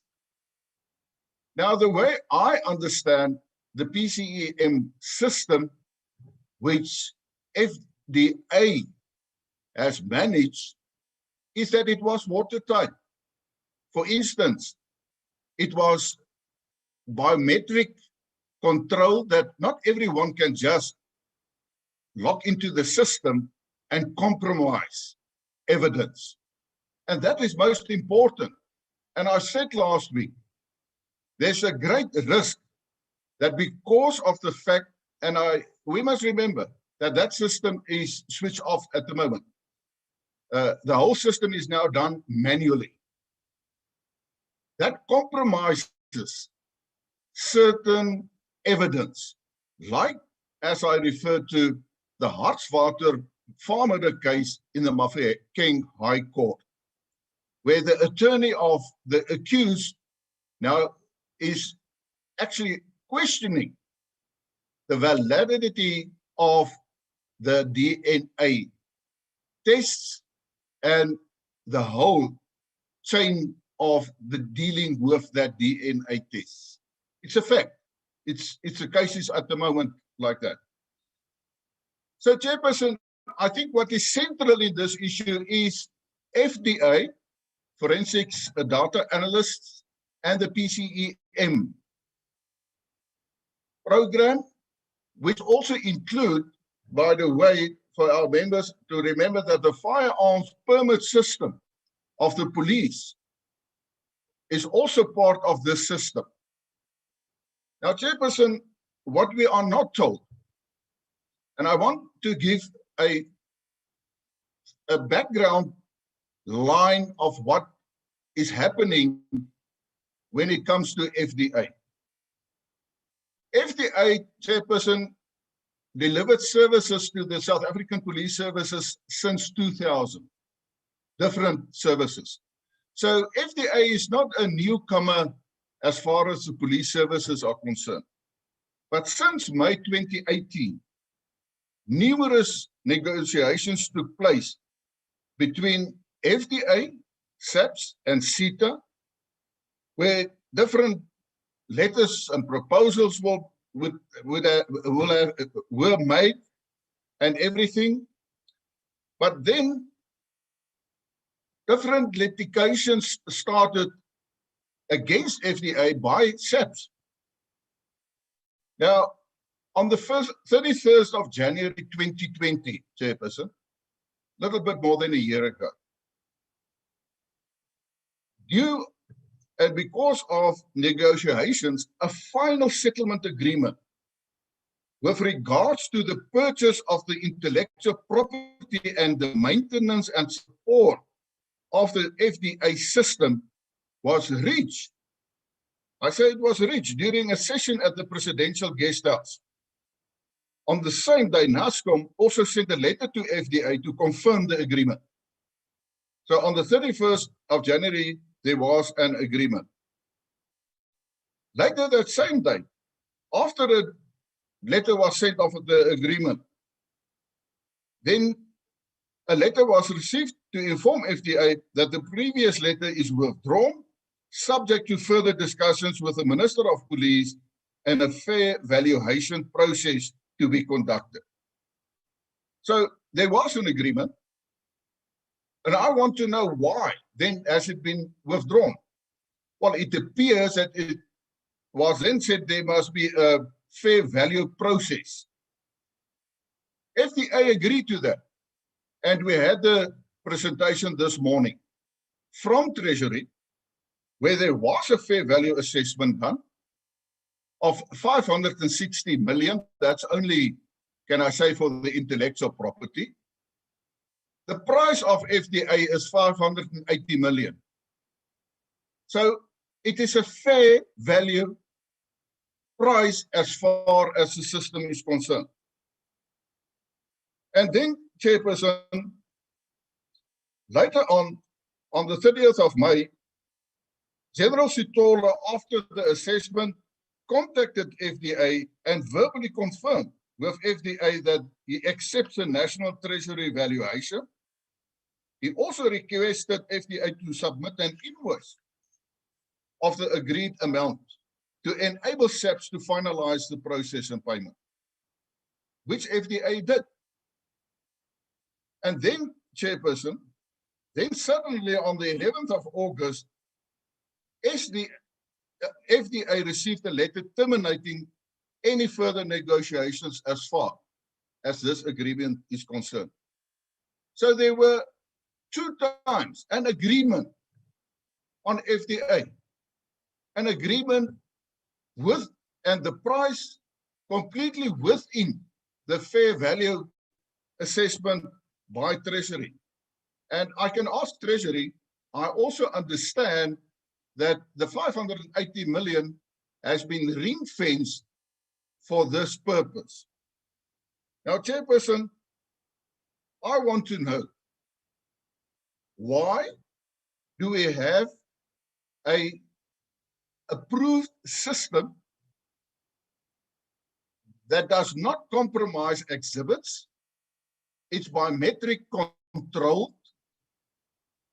It is a watertight case when you go to court. There were 2 occasions where there was an agreement with FDA. And I want to have clear answers this morning. Why the police services did not continue with the agreement?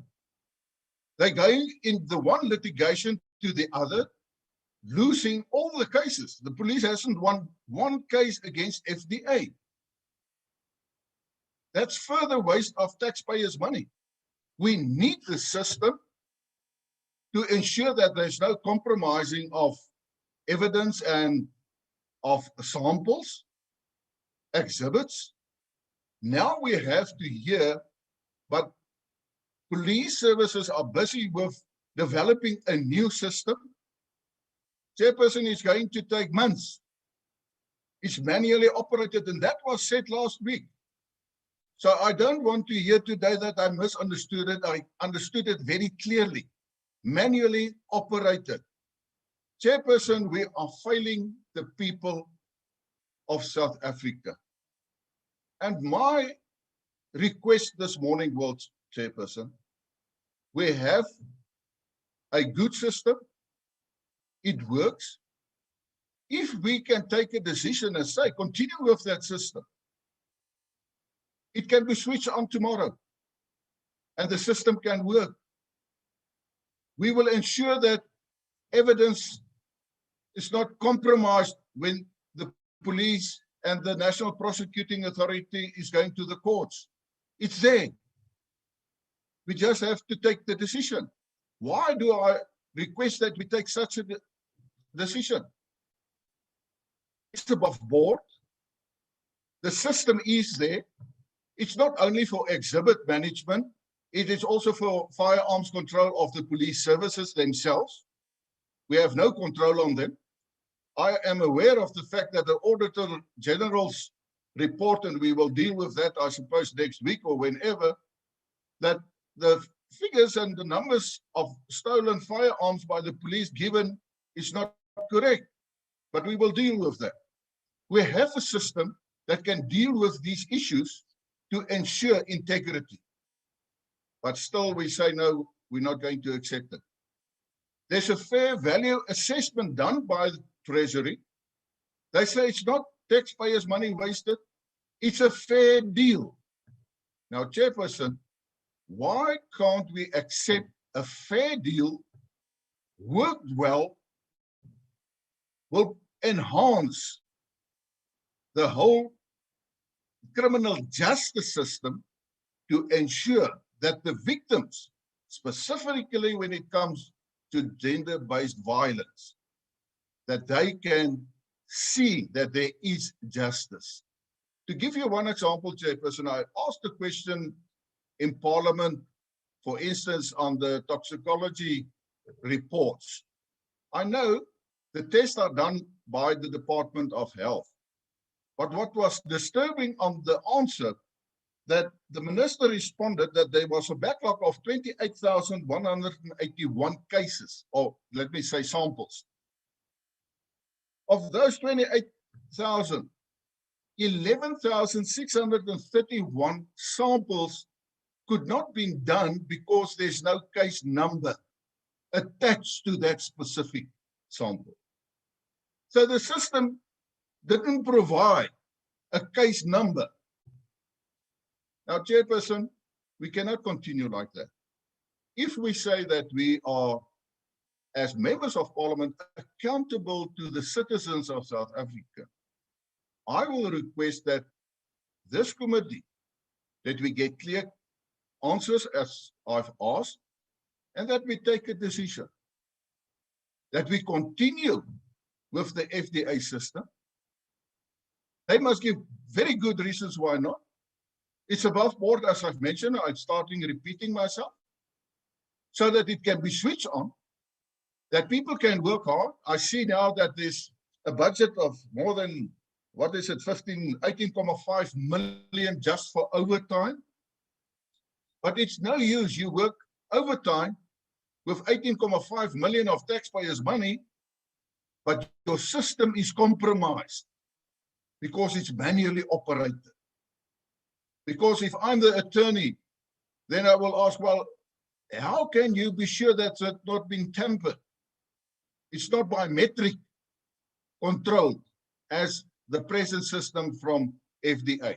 So, Chairperson, as a collective, as a committee, I appeal to the honourable members that we take a decisive decision to say, let's start, prepare and mend the problem, and start, let the system being switched on so that we can continue working back, or working and ensure that the backlog disappears and that there's justice for the victims.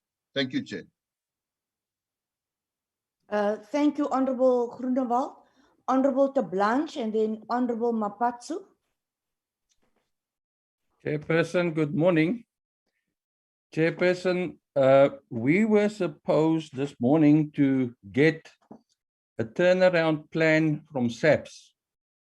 And then also they have a commitment to inform this or update this committee on a monthly basis. Now, I just want to, the presentation when General Mafazi and the general that did the presentation started, it's a progress report of turnaround strategy. Now, Chairperson, I'm sorry to say I haven't heard anything about a turnaround strategy.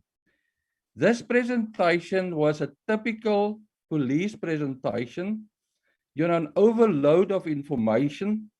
And, if we think about what they were supposed to be doing, even the minister himself, he's not sure what needs to be done. So apparently, they haven't even reached the decision yet. What is the right thing to do? What I am also supporting is the fact that time, the minister said that time is running out. The time ran out already, and we need to find a solution. What worries me is, during all discussions that happened, and I know that Treasury touched on that, nobody but Treasury, apparently only Treasury thought about that we need to ensure that while we are debating or, deciding about the way forward, that we ensure that we are going to have a safe system that will allow, us to go about, with all the cases in a proper fashion. Chairperson, we don't have a strategy yet. Regarding the system, I agree that, that is the obvious thing to do. But my question is, this system has been switched off since June last year already. And the question is now, is that system updated still now at the moment? And how are we going to ensure that we are going to have a proper system in place? Chairperson, we heard, we got progress reports and how people are going to catch up with the backlog. We heard the very same things, during the November presentation.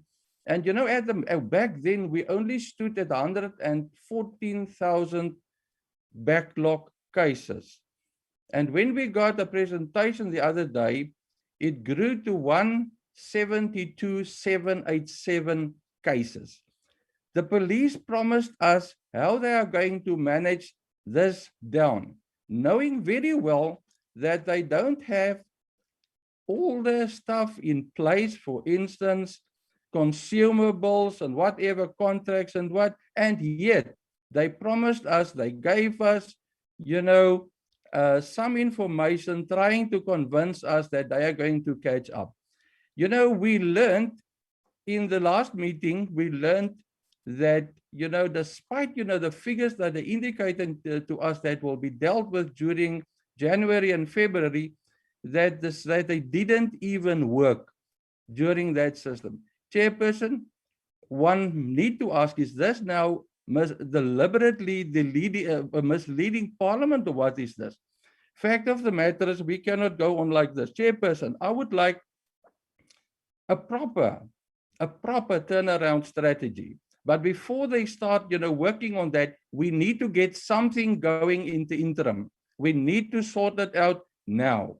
Chairperson, I would like to get, we are hearing about contracts that's going to be awarded and whatever, and one of them, is a building, and, a building will take a very long time to complete. So I would like to get very specific information about contracts, the contract number, when was it awarded, for how long, stuff like that. And Chairperson, what is hampering, what stuff are outstanding at the moment, making it impossible for the labs to go on with their work? We need clarity on that. Chairperson, then we also heard about overtime. And really, I don't understand what is that about. The minister in his introductory speech said that 30% of the previous budget was spent, if I heard him correctly. Now, we are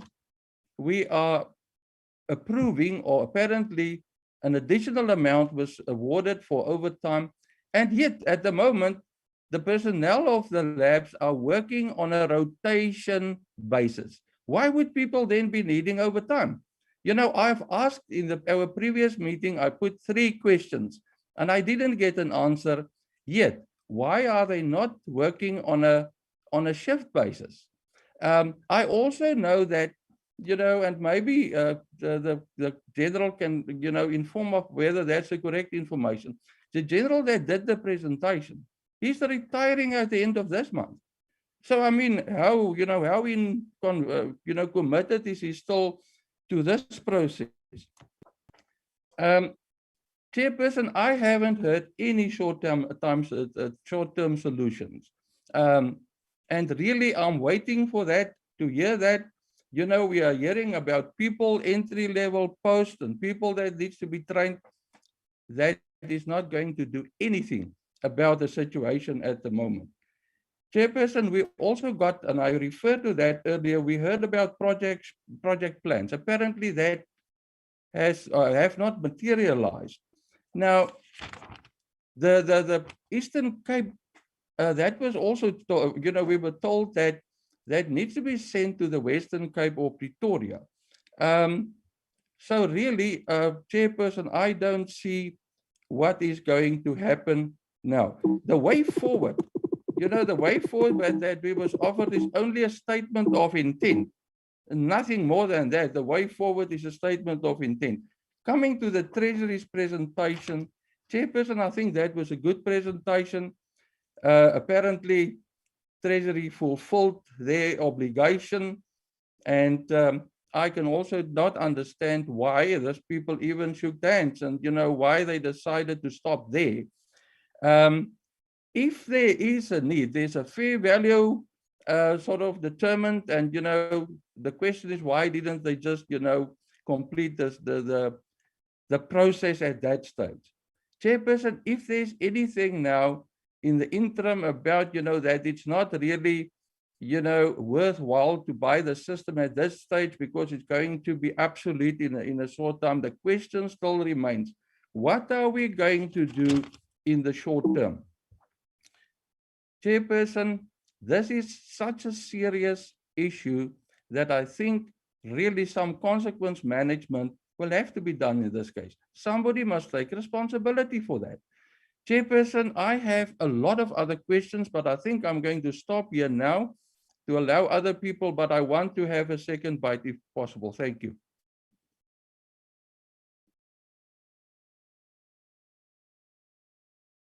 Honorable De Blanche, I'll come back to you.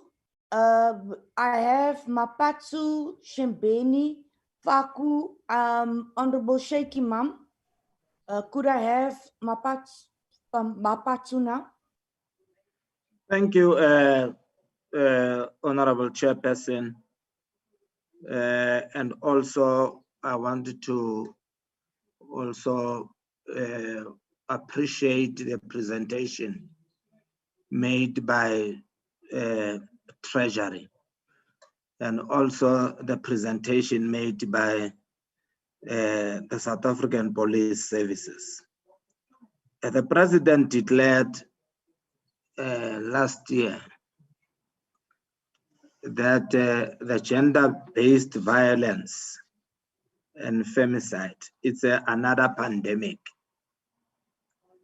Now, we have been talking about this thing for a long time.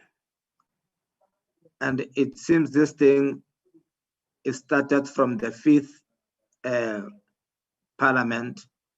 Now we are on the 6th Parliament, and we can't say we were not there when these things happened. So you can't have such a sensitive thing that was supposed to have been dealt with for a long time. And I'm also beginning to be disturbed by the Honorable Minister when he says there are deeper things. So that means we are not going to get this thing right. And I want to agree with Honorable Groenewald that as long as the minister can say there are deeper things in the supply chain or what with this thing. Now, the Treasury has done its own work and advised that this is the figure that you can reach a settlement with FDA. Now, agreeing with Honorable Groenewald is that if we are going to continue with this pace of not taking decision, we're going to be like other portfolio committees who have failed to take decisive decisions when we were needed to play our oversight as the committee. Chairperson, the CETA, we know that it is going to take for a long time if it is going to develop a new one. And we have been listening that a new one has got its own shortcomings. Now, we are going to continue looking for new systems. When you have a system that has been working there for a long time, and it has not given the police any problem. Why did the police decided to terminate the contract with FDA? That's a question that I want to, the question I'm asking, that why did they terminate the contract? Did they fail somewhere? Did they compromise or tampered with the information that is there? If it is like that, I think they've got a right. But we can't sit here when people are complaining outside that their cases are not moving. And normally we used to blame the judiciary. Now it's not the justice department. Now it is not justice, it is here with us as the police. And there are progress report that we see here.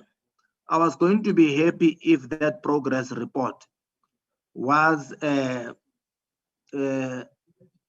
that representation from Treasury. In fact, the presentation from Treasury, to me, it gives us a chance of resolving this problem, of saying, let those invoices that are outstanding of FDA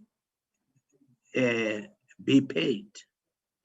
And we'll continue with the FDA. Maybe in the meantime, we will be looking, you can have a contract, I don't know for how long, but we look at if we will get the best machine. But if we have the manual one, when we still have a backlog, a lot of backlog on the, what do you call, central firearms database, I think like that. Now with this one, it's like you have a car that is moving, but you want to fix it and you destroy it. So I would say, Chair, that evaluation were done, and the initial one, it was 460 million. That was agreed on, up to when the GTEC came in, and the whole process went back, and the ministers were also concerned that they were not briefed about this process. If there are people who are giving problems in the supply chain within the SAPS, why can't you remove those people? Because it's the people, it's the society outside that sees the police not doing their work.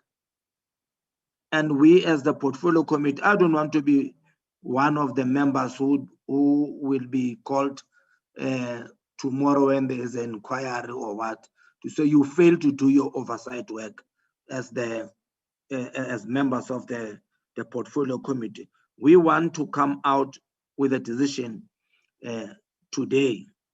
I see in the presentation, they are talking about the PPEs. At this time, we still have a problem of PPEs that are available, because all the slides I see unavailability of PPEs, unavailability of PPEs.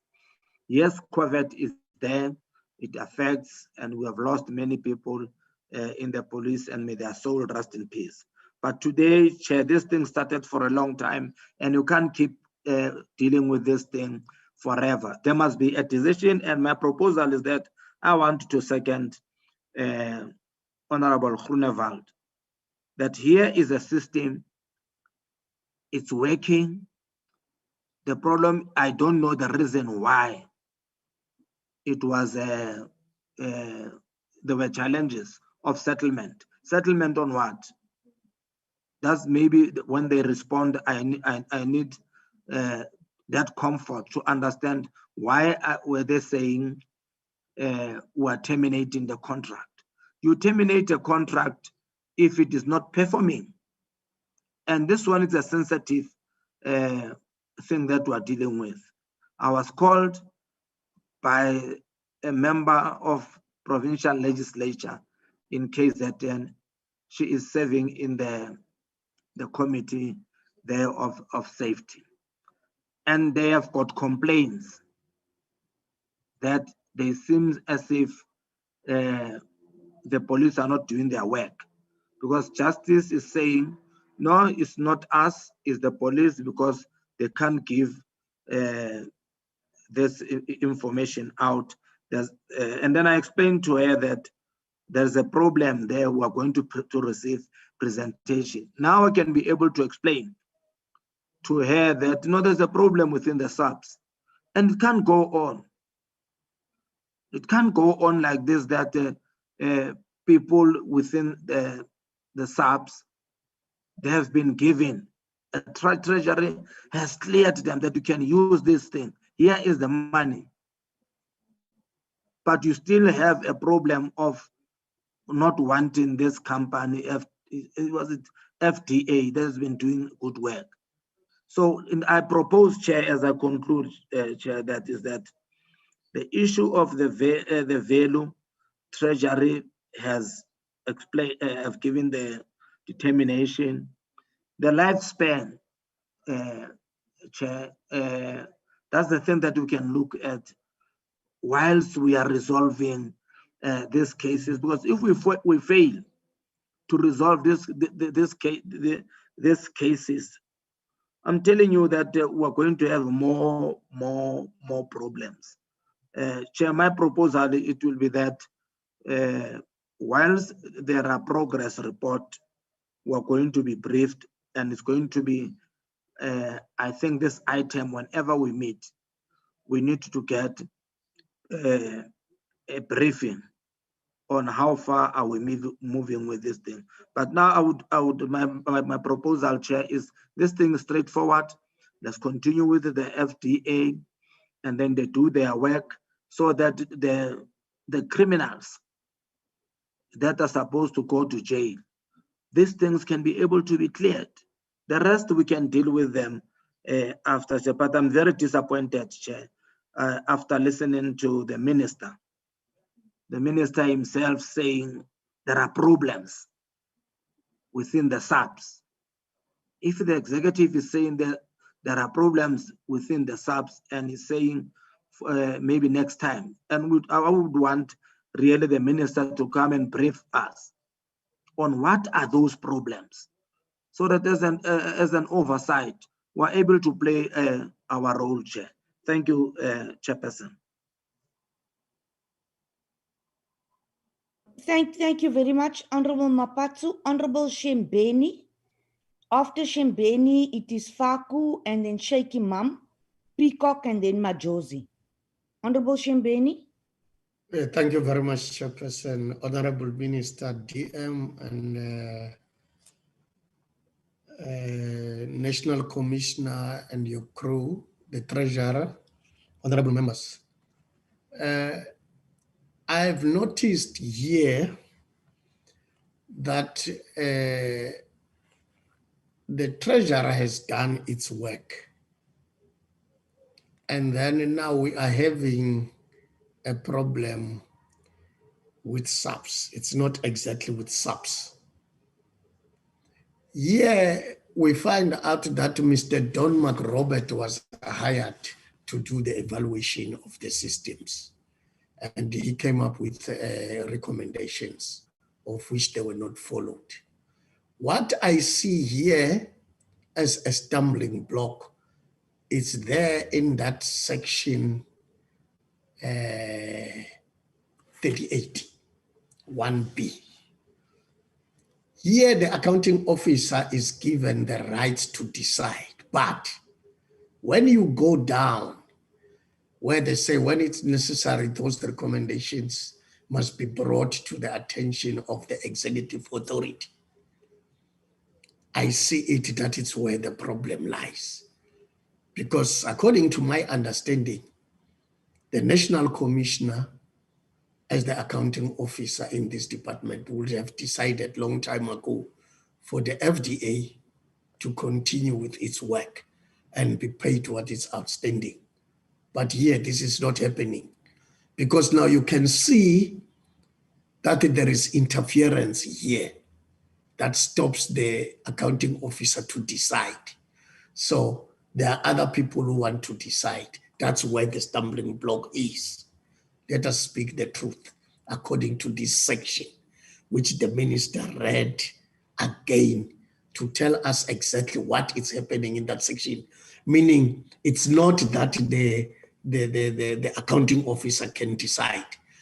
He does have those rights, but they are limited because there is the executive authority also that must say something on his or her decision.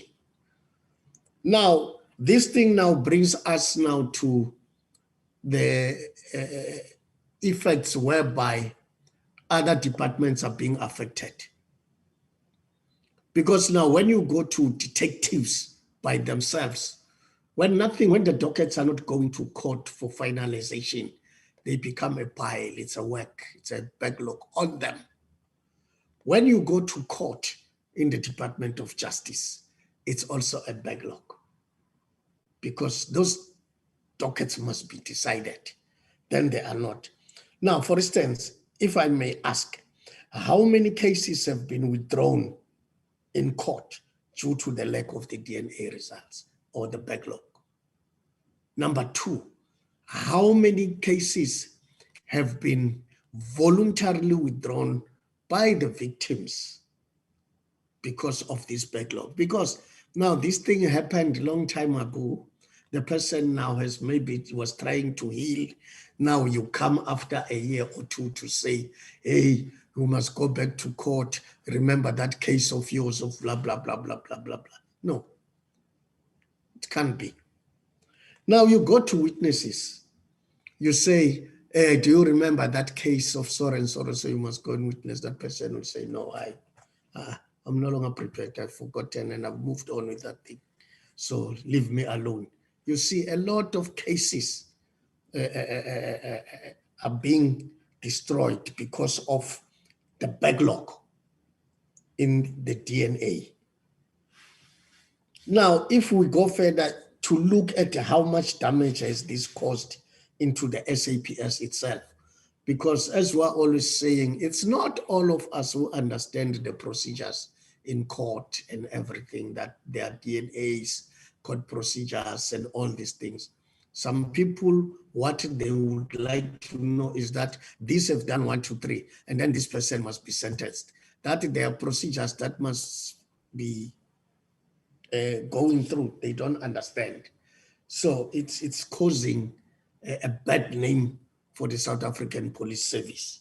Now, in all this, what I've said, the one now who is stopping this, or whether it's the executive authority or what, how long will it take it to decide on what to take from what is given to the table?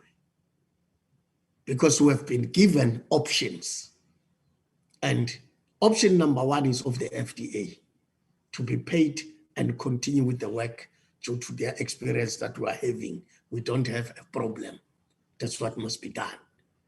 And I think it is important for us as a committee to decide now what we want for the people of South Africa. Because it is totally clear, I will be going there back to section 38(1)(b), that somebody there, because it says now, of the Public Finance Management Act 1990, places responsibility on the accounting office of the department to ensure effective, efficient, economical and transparent use of the resources of the department. Now, section 38(1)(1) further requires the accounting officer to take into account all relevant financial considerations, including issues of propriety, regularity, and value for money. When policy proposals affecting the accounting officer responsibilities are considered, and when necessary, bring those considerations to the attention of their executive authority. If there was nothing that needed the attention of the executive authority, as I see it here, that there are interference, because they think that the money that is being asked here, it's too much. I don't understand. So there is an interference, Chairperson. Something must be done. We are here to decide. We have seen the interference, the intervention of the treasurer trying to help. They've done everything. We have seen the hiring of this Mark Roberts. It has worked. He has done his recommendations. What now? What are we waiting for? This must be decided and be finalized now, not tomorrow. It must be finalized now. We cannot wait for more unless if somebody is hiding something, because now in these DNA things, there is a lot there. I once mentioned that there is allegations that people are being paid there to destroy evidence. There, referring on the cases, and then they destroy the evidence. That is to say now it is true, because now somebody is stopping this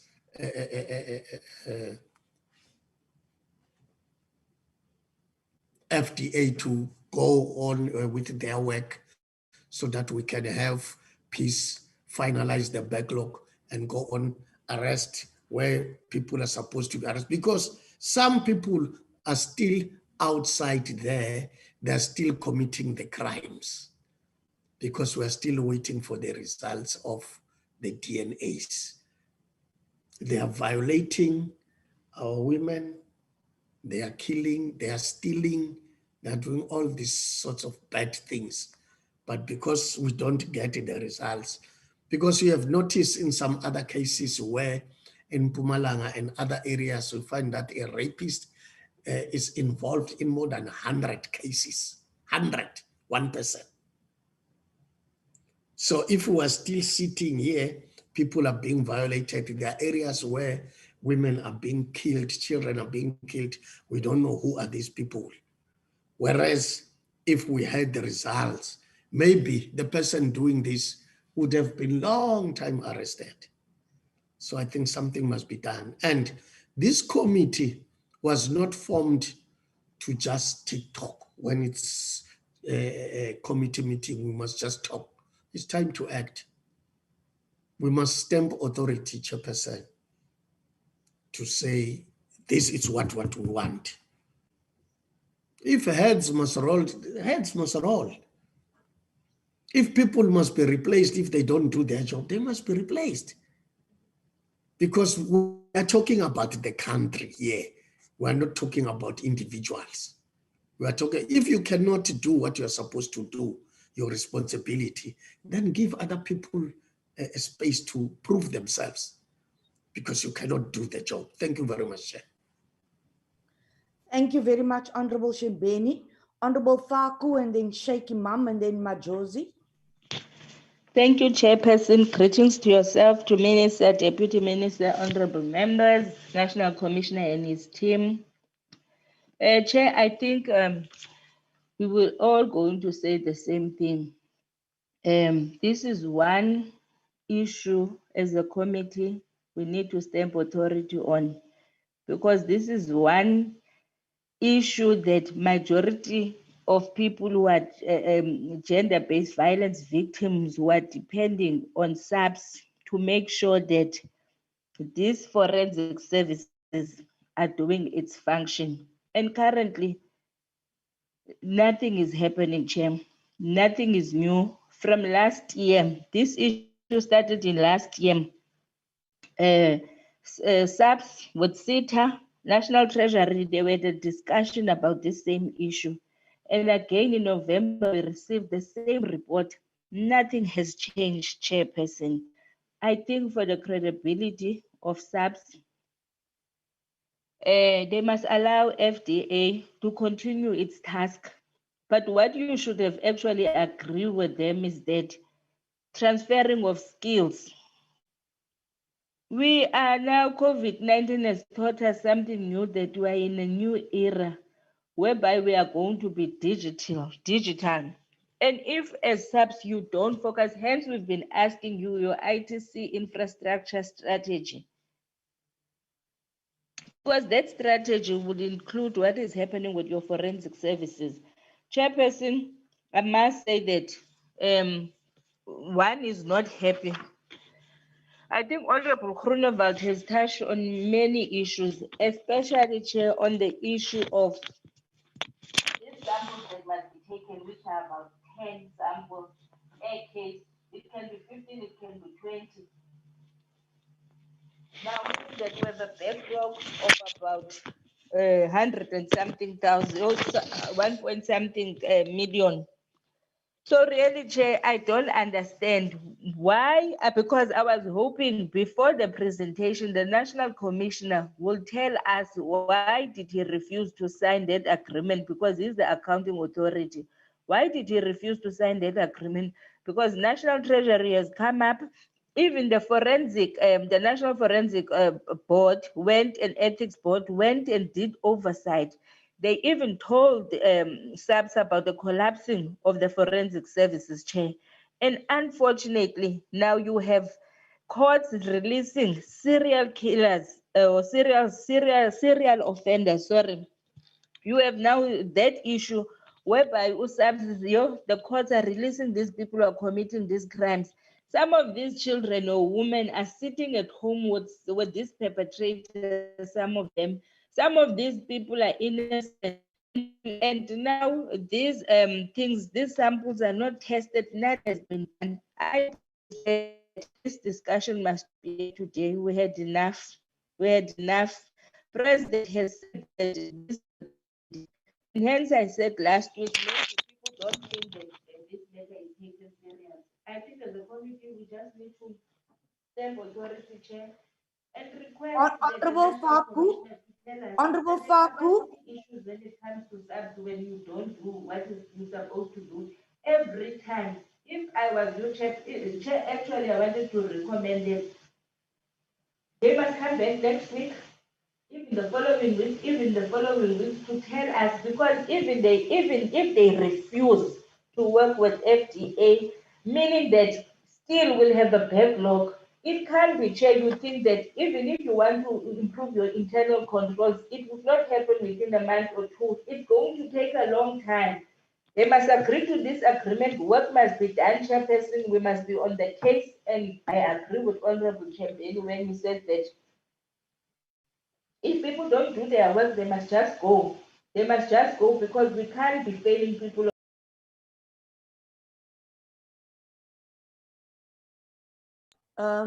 Honorable Faku, we lost you. Honorable Faku. Can I take Honorable? From that backlog has happened. Nothing. We're still sitting in the same situation that we were last year. And the National Treasurer is saying that this is the right route. Even the service provider has reduced its cost. What are they coming up which is better? For me, nothing. If you're going to say that you're going to test samples manually, how long is it going to take you to have that capacity to do that? You don't have, because we have given you a chance in November, and again now it's March. Nothing new from your presentation. I want to concur with my with my colleagues and what the week has said, Chair. That must do its job, and if you don't do what you're supposed to do, really, I don't know. The minister must take action. We can't find ourselves sitting in this situation even in 2021, Chair. Thank you very much. Thank you, Honorable Faku. Honorable Sheikh Imam. Thank you very much, Chair. Thank you, Minister, Commissioner, your team. I'm having difficulty trying to cope with 4 meetings at the same time. But I have listened to a whole lot. But Chairperson, I want to be honest with you. There's only one word to describe what is before us, and that is crisis. Seems like that we have a major crisis on hand. You know, there's so much of disunity in SAPS, the division, the disagreements, There's really so much going, and I'm not sure why.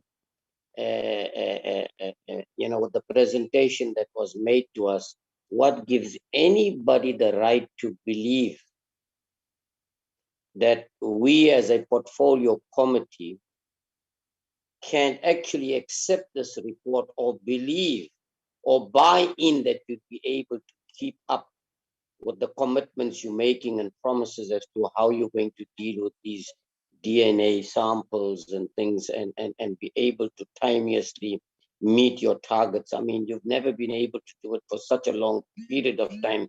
It's been getting progressively worse over a period of time. There is no doubt about it. And yet you come here and give us nothing that can actually convince us that you're indeed going to be successful.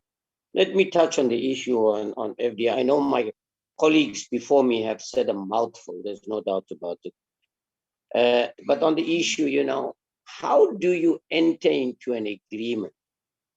You sign an agreement and then you back out of the agreement. Now, when you're representing government in anything and you have due authority to enter into any agreement, and I'm not sure why the other authority that you spoke about did not come in before that when you entered into a negotiation with FDA and the department and things at that stage. But whatever it is, you entered into an agreement, number one. Number two, there is no doubt about it that FDA has been doing what they're supposed to do.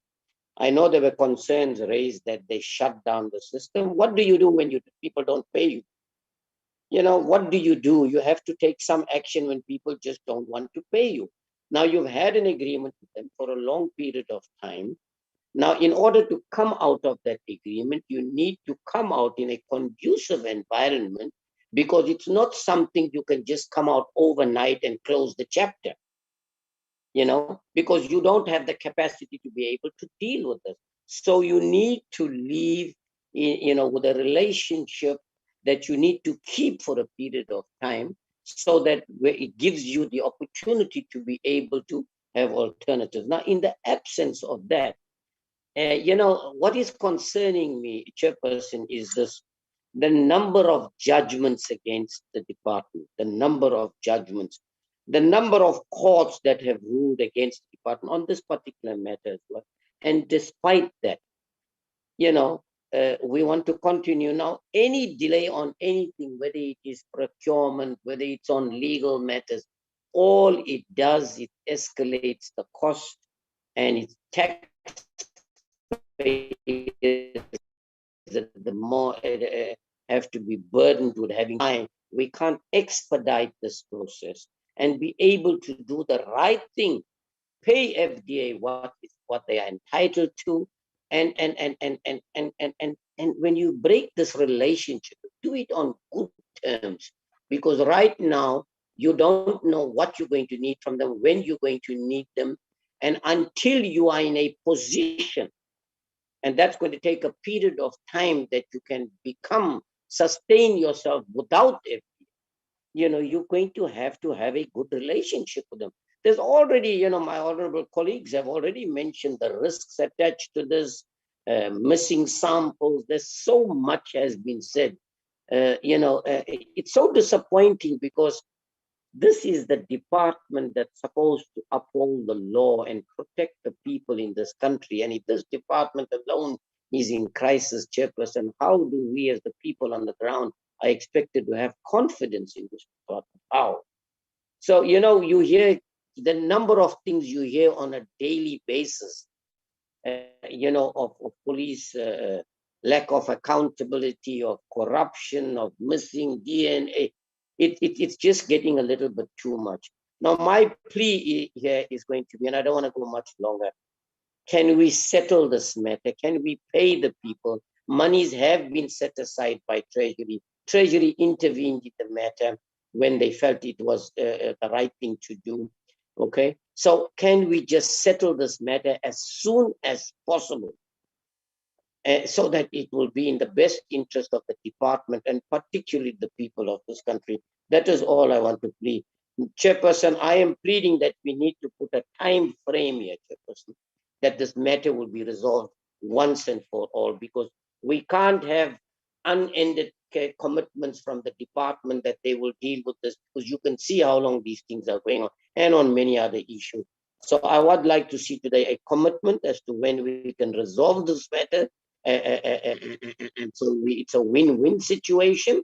And there's no doubt about it that by virtue of the fact that you've got a contract with an organization, whether it is right to have an organization of that nature to be in the custody of such important information is another debate for another day. But the fact that there is a contract and an agreement, you have to honor that contract and agreement. You must do. That's the right thing. And I see that they have done an assessment of the value and whatever it is, and they've come to something. So my plea is, Chairperson, time frame. When can we have this matter settled? There's nothing else we want from the department.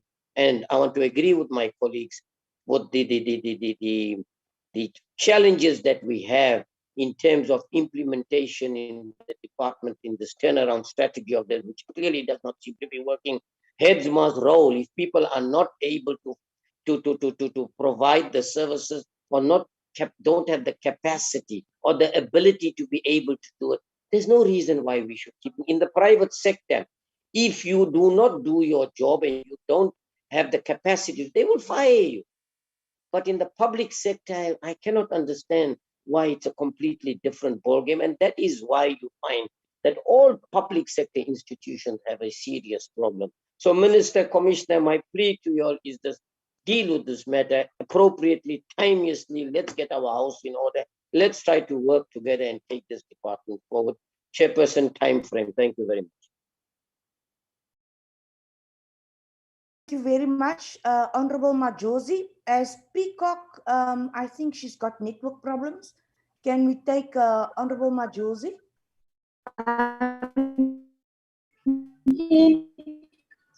Chair. Honorable Peacock, your network is bad. Peacock, your network is bad. Honorable Peacock, can I take Majosi? Your network is very bad. Thank you, Honorable Chair. Firstly, let me greet you, Honorable Chairperson, Honorable members, the Minister, the Deputy Minister, and the SAPS department. Maybe, Chairperson, now we will have a proper conclusion of the committee, since it seems as if we are all agreeing on the same thing. And the fact that, as the Chairperson said, that we do have a responsibility as a committee, but we can't take accountability of the department. There are people that must take accountability of what has been happening. I think I will just concur with my other colleagues on certain things, especially on the GDV, GPV. Like, we cannot have victims that will live in fear. We cannot have victims that will see their perpetrators on the streets every day, and the cases are not solved because of the DNA samples. And also, if there are positions, as much as they said in their turnaround strategy, that there are positions that must be filled, let those positions be filled. If they are accountable positions, then let them be filled. And also, Chairperson, we've seen with many cases that have been a priority, that those cases were solved. So then you can imagine how these other victims feel when they've stayed more than 2 years, 3 years, without even solving any of their cases. So with that said, Chairperson, I think let us also move away from the litigations already. If the department did not even have money to fill up other things, but we are busy with litigations, let us just let FDA continue, and then we will solve other matters when we go along. And also, I mean, it's a disgrace that even today we are told about the progress report on the unavailability of PPEs. I mean, we have passed a year now with the COVID-19. We can't be dealing with such. You know, there were times when the SAPS would come here and report and say they couldn't do other things because of the COVID. Then if they were taking care of the COVID-19, what were the resources that they were using at that time? If now the report comes and says there were no availability of PPEs. I think that we must, as a committee, we must emphasize on that it's a concern and it's a real concern. We can't keep on going back and forth with the same thing. But I think we do agree on the FDA that it must be reinstated and it must be paid so that the systems will be able to continue, Chair. And also the turnaround strategy, I think they must just come up with a proper turnaround strategy. That is not a turnaround strategy, it was just a report that we were given.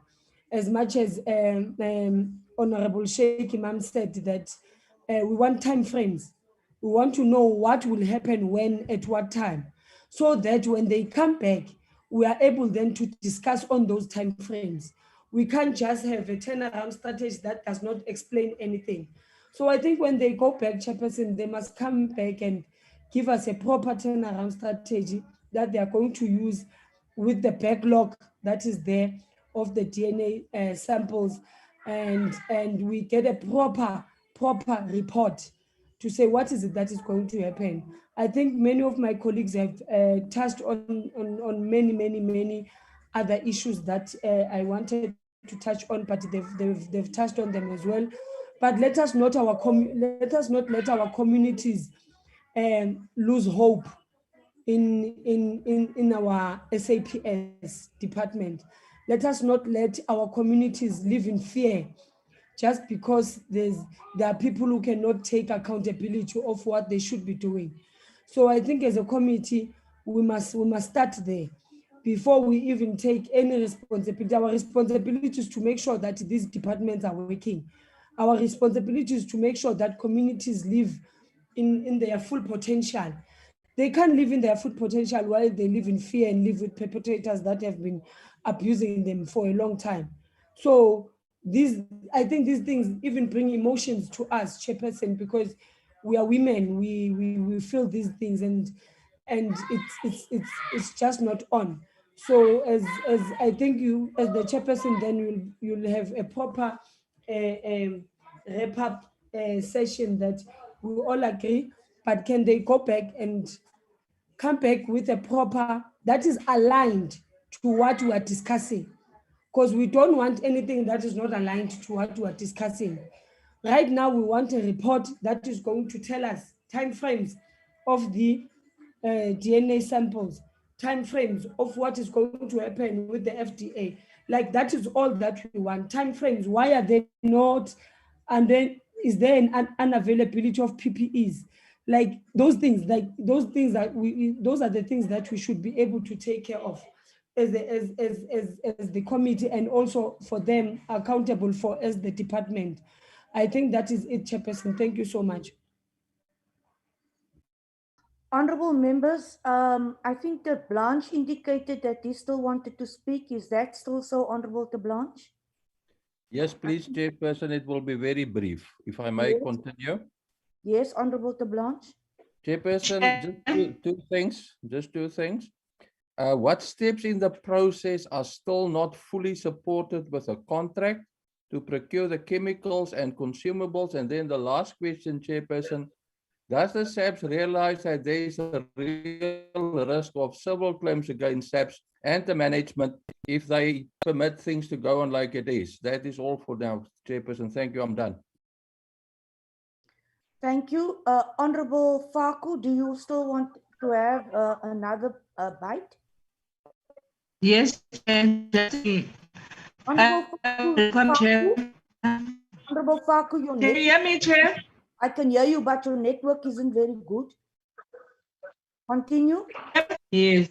No, I wanted to service.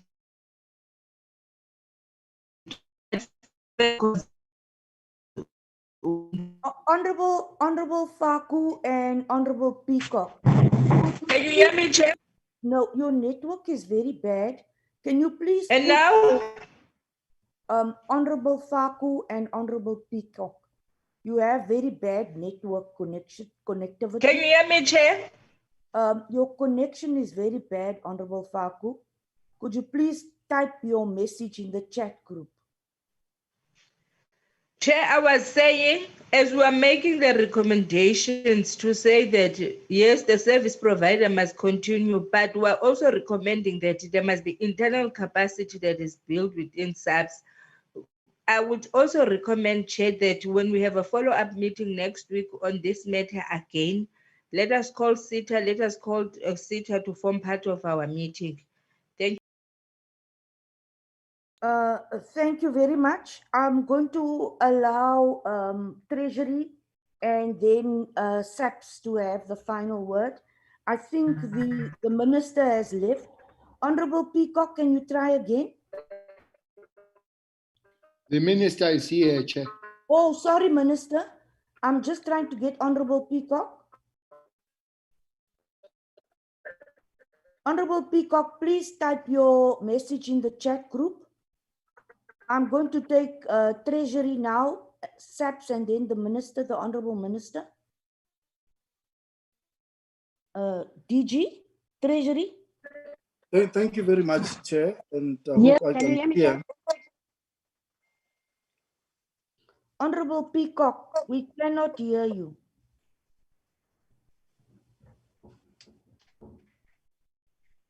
Honorable Peacock. DG, I think you can continue. Thank you, Chair. Thank you very much, Chair. Greetings to the Minister.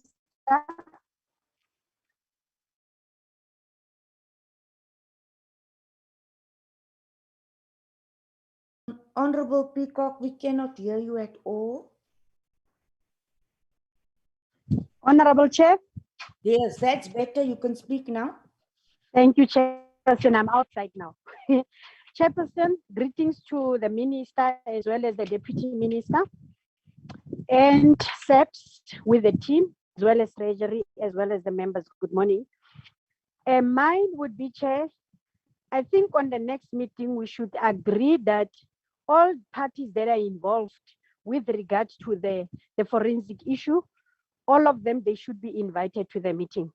Because we actually expected that this morning there'll be SITA, SAPS, Treasury, as well as FDA, so that we'll be able to analyze well what the problem and what should we do.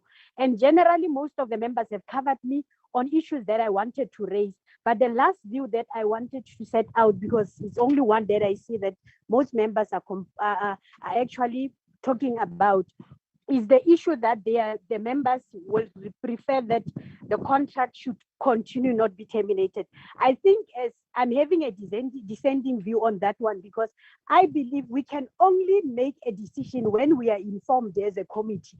So hence, I'm emphasizing the fact that all parties should be involved. We should get a day-to-day, even if it will be a weekly report, so that we'll be able to take an informed decision. We can't say now that they can continue because we are not even sure of the content. Hence, I'm saying all parties should be involved so that, or should come and present to us so that we'll be able to make an informed decision as a committee. Thank you. Thank you, Honorable Peacock. DG, you can come in now. Thank you very much, Honorable Jumat Peterson. Thank you, honorable members. There were not direct questions to us. All I picked up was just comments from honorable members. I would therefore like to thank the committee for allowing us to make this presentation. We, however, remain available to engage on this matter, and we are anyway ready for at any given point in time to answer any questions that may be posed to us. Thank you very much, Honorable Jumat Peterson. Thank you. Thank you. Could I have SAPS, a National Commissioner? You could also allocate someone to respond. Thank you very much, Honorable Chair. Maybe Chair, I will start at my level just to deal with the Section 38 part of the matter, and then we then have our team that we have assigned to deal with FDA. They will respond further under General Khan. I think, firstly, Chair, I want to confirm what the DG Treasury has indicated with regard to the first meeting. In that first meeting, which took place, both the DG and the CEO, after interacting with the FDA, they recommended that as accounting officer, I can then apply my mind to that particular proposal,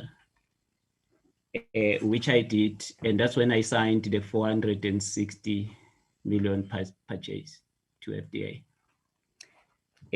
But unfortunately, we could not then take it forward as a result of the fact that when we presented it to the ministers, then there was the matter of the fair value that is raised.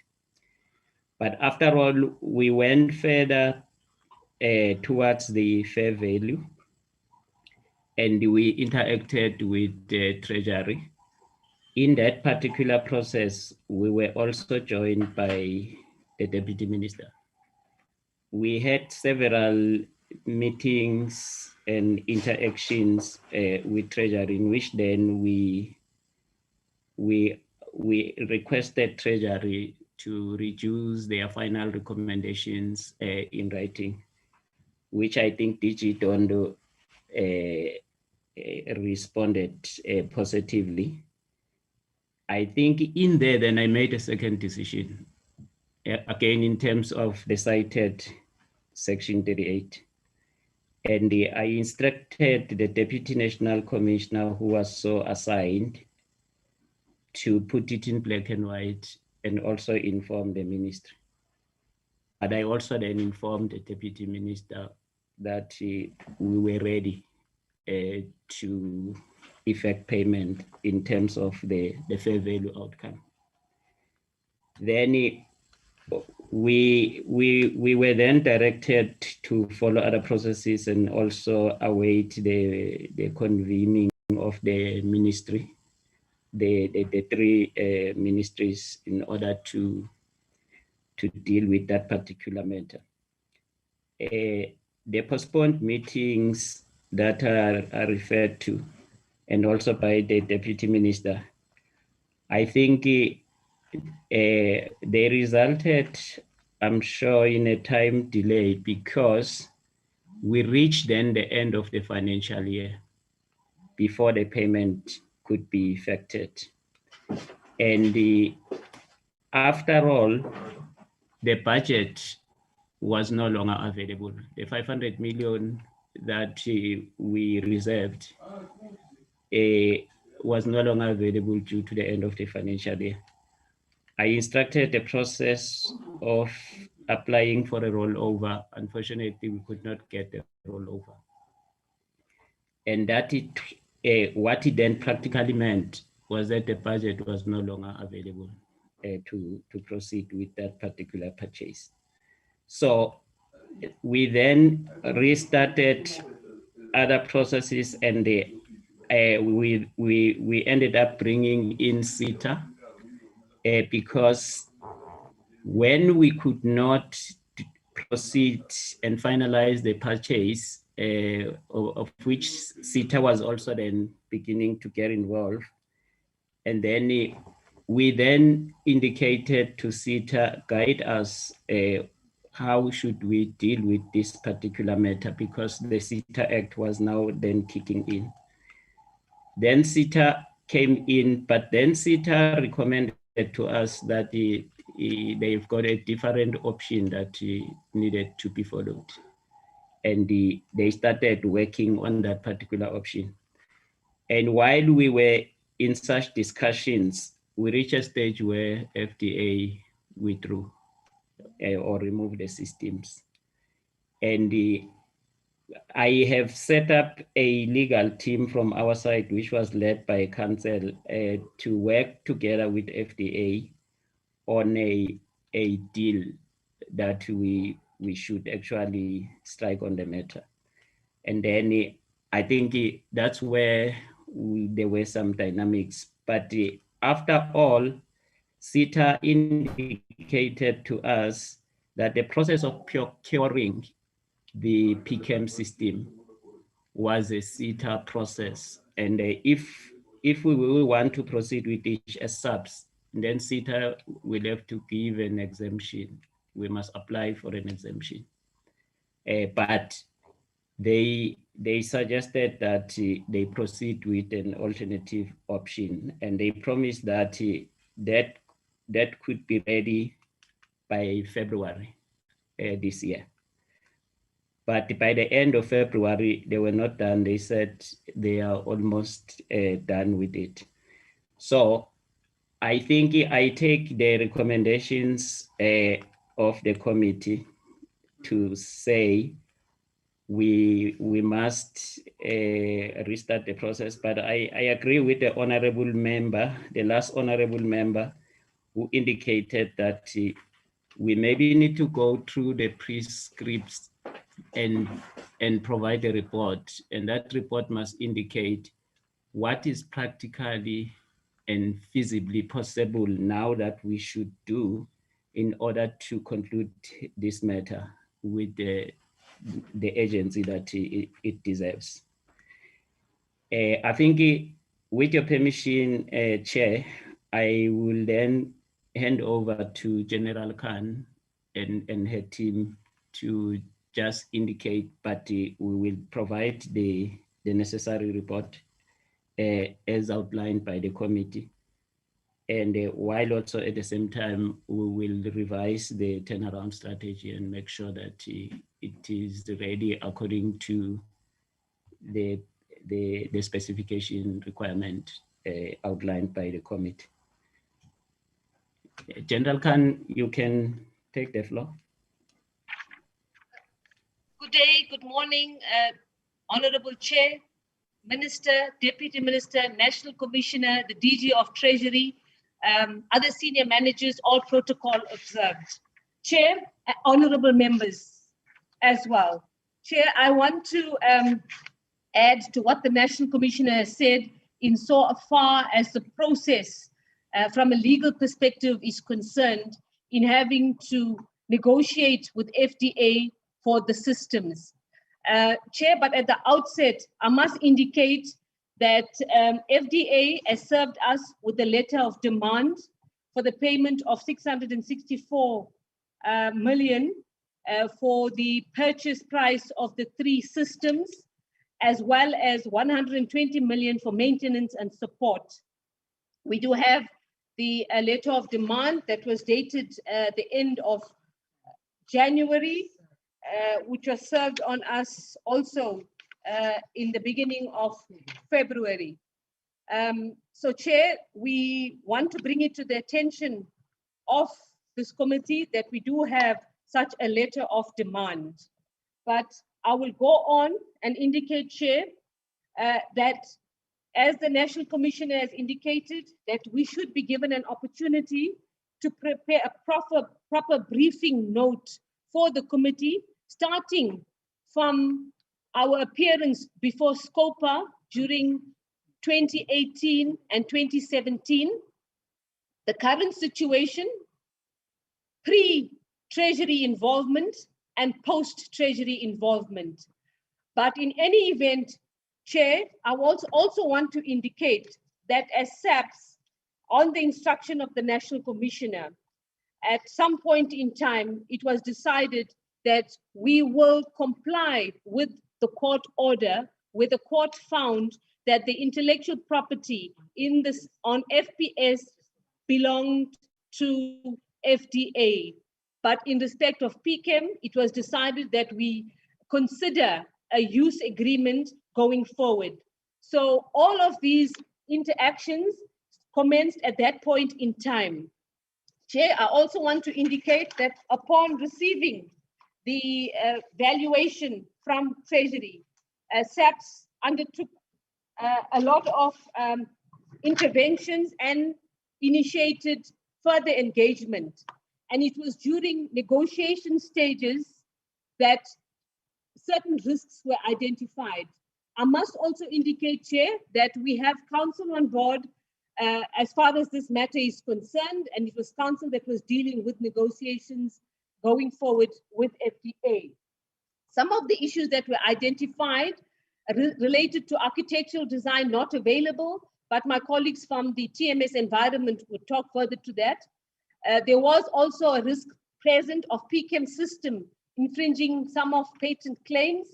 There were third-party claims regarding IP ownership, and there were value for money considerations. The other aspects, the legal aspects that were taken into consideration was the legislative framework in terms of the CETA Act that imposes certain responsibilities on CETA as a procurement agent for IT as far as government departments are concerned. And therefore, as the National Commissioner indicated, CETA was approached to assist in this regard. I'm not going to go into the PFMA. It was articulated very extensively by the honorable members as well as the Minister and the National Commissioner and Treasury as well. Chair, also the issue of deviations was considered, that in the event that we considered going the route, we needed Treasury's approval for deviation as far as procurement is concerned. And Council's advice further was that we did not issue a tender for the procurement of PCAM. Of course, tender procedures needed to be followed as well. So there was no recordal in the procurement plan. We needed approval from National Treasury, and National Commissioner decided not to proceed with the procurement and to follow the proper procedure as far as that is concerned. Council's advice further was that if you're following the procurement process as in terms of government procurement, that we need to look at alternative systems and do some market testing. Chair, that's the information as far as the legal aspects are concerned. We are, as I've indicated, sitting with the letter of demand and our, yes, thank you, Chair. I would hand over to TMS to talk to the issues of... General Khan, please don't hand over to someone without my permission. General Khan, have you been in this meeting today? General Khan, have you been in this meeting today? Yes, Chair. Have you listened to the members? Yes, Chair. Now you are telling me that you have been seized with this matter since 2017. I'm speaking about you, and I'm speaking to you in 2021. Are you telling me that you've been unable to settle this matter since 2017? Yes, Chair. General Khan, it's a serious indictment on you. And I'm having it recorded in the minutes of this meeting. Honorable members, I'm going to allow, since the Deputy Minister has been seized with this matter, Honorable Minister, I'll allow the Deputy Minister and then you to conclude. With pleasure, Chair. Deputy Minister.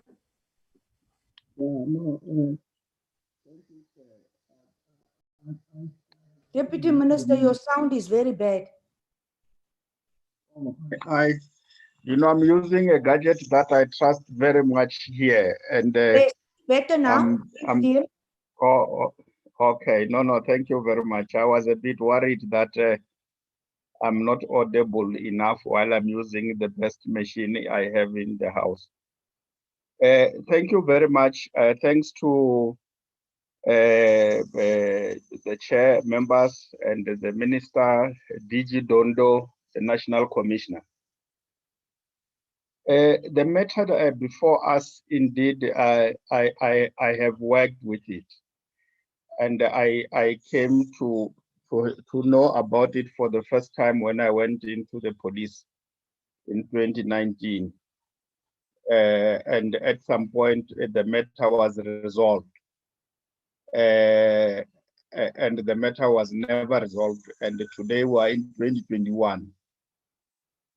And I think the route that the matter has taken is it's not necessarily complicated, but it is very clear that it's not going to be an easy route, but we need to decide on it and put it aside.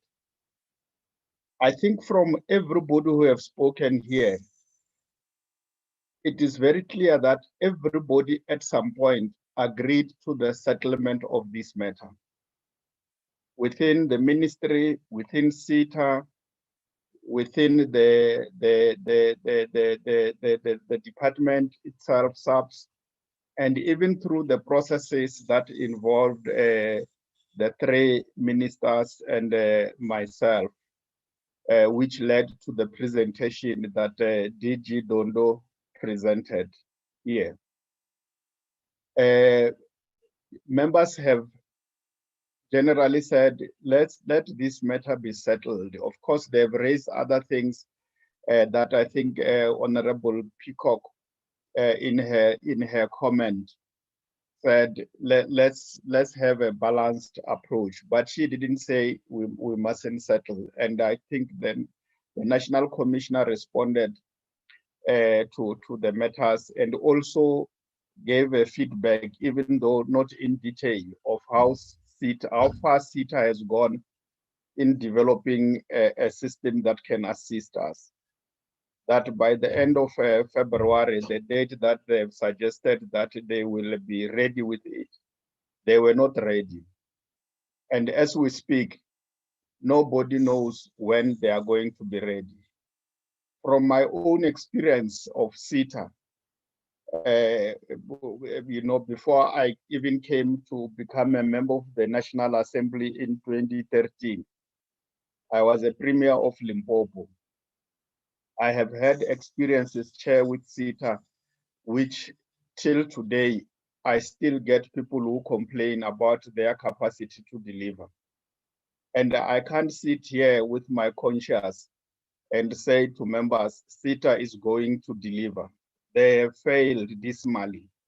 We shouldn't be here in the first place if SETA was very effective and professional in handling their matters. We are here precisely because of the failure of SETA to deliver IT, particularly to the South African police. Because this is not the only problem we have that has to do with SETA. There are many others that we request them to develop. It takes ages for them to respond, and I don't think it will be correct for us to expect to take a decision and expect something positive from that direction. And I think because the matter is here before the committee will have to take a decision and recommend to SAPS on what needs to be done. I can't tell the committee what to do and what not to do, except to say that the matter was resolved in the past. There was a unanimity that it must be settled, but it was not. And of course, there were a number of things. I think the commissioner explained what unfolded over the time until where we are, but it doesn't help us to go back there and try and point fingers at anybody. What is before us is a challenge that we have because of our inability to do this track and trace thing. Because yes, indeed, we had a meeting with Justice. They were raising concerns about cases that get thrown out of court, because it is key that whatever evidence you put before a magistrate or a judge, the custody of that evidence, who handled it, who had access to it from the beginning of a crime committed up to the moment that a case is presented for hearing in court. It's very important to be able to have a foolproof system that you put before the court for a court to take a decision based on the evidence that you provide. So the absence of a foolproof system in cases is going to make it difficult for the South African police to effectively and efficiently deal with cases that need a waterproof system to deal with. So I think we should take a decision that will put this matter to rest. And I think as SAPS, we will be guided by the decision. The fact that we are discussing it here is because we could not conclude it conclusively as SAPS. And as we speak, The service provider have shown their intention to sue us because the matter has been dragging forever. And we have also, I have seen a letter from the lawyers of SAPS saying that, yes, we have written our lawyer this, we are also responding to the issues that we are raising. So it's a court battle again. And given how this process unfolded, I am of the opinion that legally we will find it wanting as the South African police to successfully defend this matter. And I think it will be in the interest of government and the legislature and the people of South Africa if this matter can be conclusively concluded without further delays. But of course, the committee must have all the facts at their disposal. It might assist the committee if CETA can be brought on board for them to come and talk to some of the issues that are being raised here, so that as you take a decision on whatever form of recommendation you make to us, you have looked at both angles, and it will assist that even going forward, we are able to say, yes, we arrived at this decision because of the following facts. I think those are my comments, Chair, with regard to this matter, and express my appreciation for the opportunity you have given us to comment and interact and to account to the people of South Africa. Because through this platform, we are accounting to Parliament, and through that, we are accounting to the people of South Africa on the work that we do. Yes, we agree the issues before us are critical and we need to deal with them. But we believe that acting together with yourselves, we can do better and faster. Thank you very much. Thank you very much, Minister. Deputy Minister, thank you very much. Minister, the opportunity is yours now. Chairperson, thanks very much. One has listened almost, we thought we'll leave early, but the matters were interesting, so we had to sit. Chairperson, here in front of me, there is this thick file. This file comes from the retreat, Chairperson, that I invited the police management in their totality in October 2019. From the 4th to the 6th of October, we had 2.5 to 3 days at Mpumalanga. In that, we're supposed to come with a turnaround strategy in terms of going forward to police. There are a few things, it can take a very long time, Chairperson. There are a few things that were agreed that they need to be fixed. 50% of our problems as a South African police was agreed that is based on the supply chain management, Chairperson. It was agreed. Hence, the management has been changed there, Chairperson. And there, with the new general,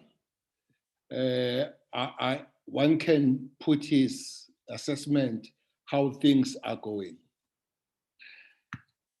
It was so because, starting with the question of the rape kits, Chairperson. Rape kits put us on a back foot to such an extent that the president had to instruct and speak to the House and instruct both the National Commissioner and the Minister.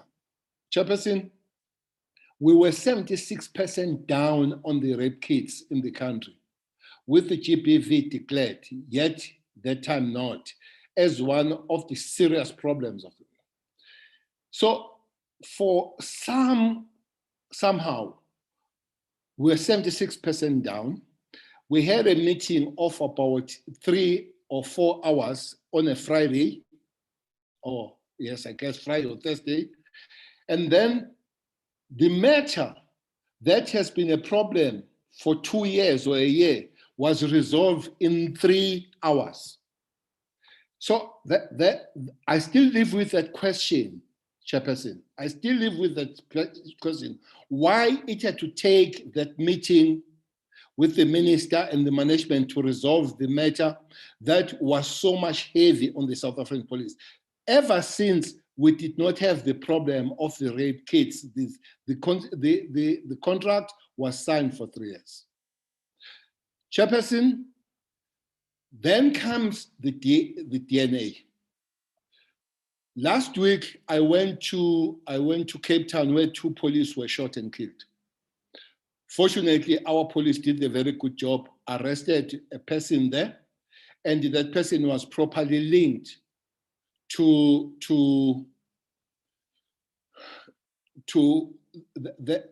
one of the victims, because we found a cell phone of one of our members in the hands of this criminal. But one other thing that we found was a bloody T-shirt on this criminal. As we spoke with the management in Western Cape to say, can you fast track the DNA so that our case is done? For the first time, I heard that in the whole Republic of South Africa, there are no chemicals to deal with the DNA in South African police laboratories. Nobody has reported it before. One had it by chance because there was that issue. Which means we are continue to be dodged by the issues of the supply chain management, Chairperson. And if they are not fixed, these supply chain management issues, we are not going to be able to deal with our primary work of combating, preventing, investigation, and enforcing and upholding the law. So there are many other areas. So there were many agreements, Chairperson. I have put the Secretariat to go and check on these agreements. All agreements, they remain red with a very few. There is no progress, including supply chain management issues, Chair. So it's no use to come here and speak as if things are normal when you get frustrated. And there is this term called interference from the executive authority. I'll end up with that point. Chairperson, when I came here, I think 2018, the issue of the FDA was on the table.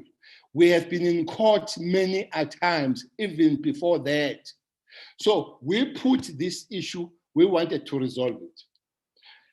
In a very, again, Chairperson, in a very accidental meeting, I heard that we're ready to pay 560 for settlement of these FDA issues.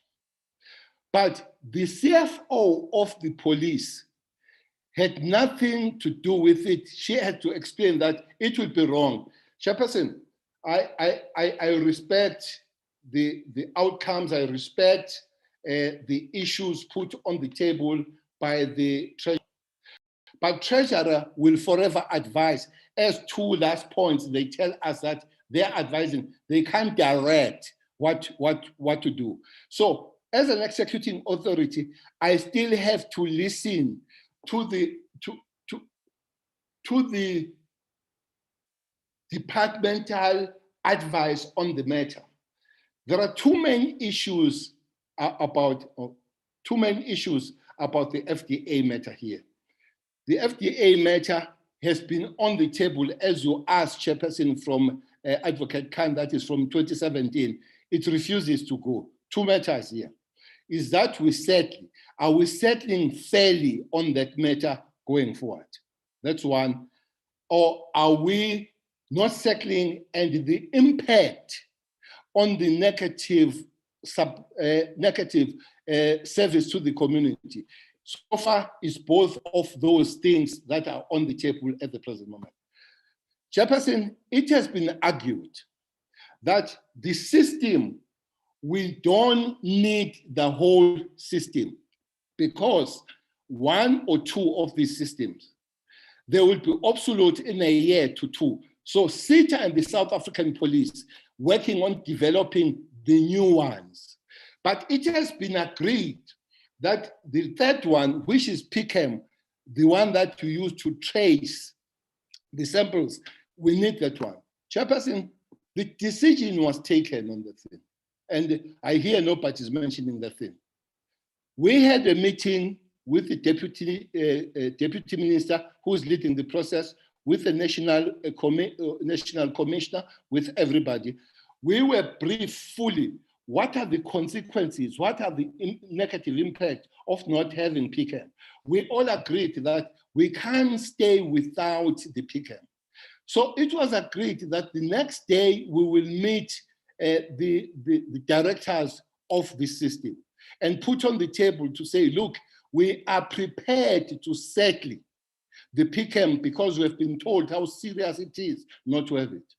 On the next meeting, the National Commissioner did not turn up on the meeting. The deputy turned up.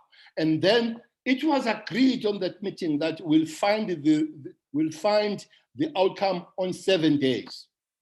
And then it dragged after that. It was told that it can't happen, and everybody had agreed in the meeting with a few things that it could happen. So it's not as if these solutions have not been tried to be found, Chairperson. They have, especially on this one, because it was explained fully, the consequences. I read on the paper that almost 8 million samples can't be traced in the system because of this system has been discontinued by FDA. That one was agreed. And then SETA and the South African police agreed that they will develop these other new ones. Well, other thing that is not said here, Chairperson, is that there are people that have challenged if you go and fully pay for the FDA and all, that have been challenged, that there is the IP questions on the matters.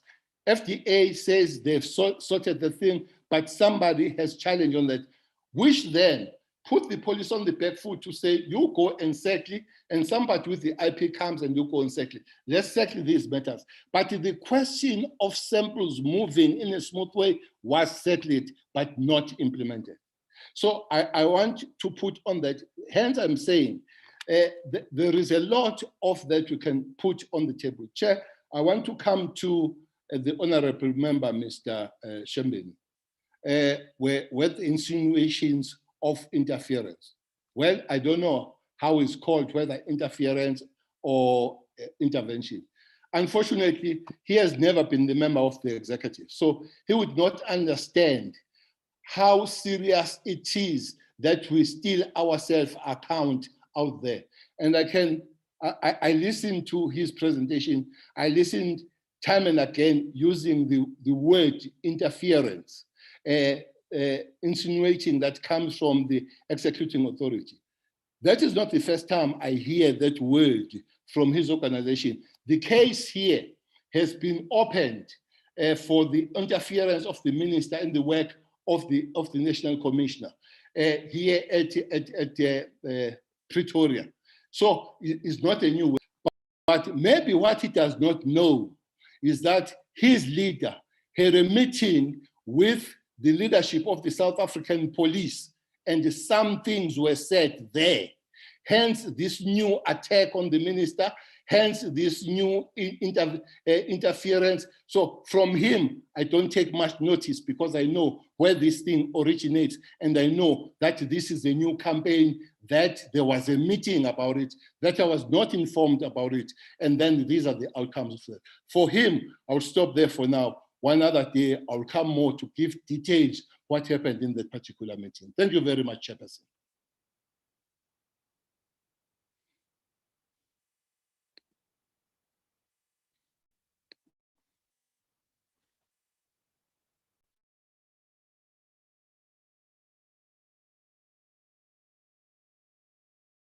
I am here, but I am deeply, deeply disturbed by today's meeting. I've mentioned the fact that we receive presentations from SAPS, and when I go back into our records, I realize that you are inconsistent in your reporting. You came to me on the 3rd of November. I'm taking you back. You came to me last week to this committee. I'm the chairperson. I'll be held accountable. If there's any commission of inquiry like the Zondo Commission, I will be called. My memory will be tested. And that is why I keep very particular minutes, meticulously done. When I went back to my minutes on the 3rd of November, 2020, you came about your meeting with Scoper. You said there was investigations being done. And then you come today, you have no story. You came last week, you still have no story. Now, I receive an input from General Khan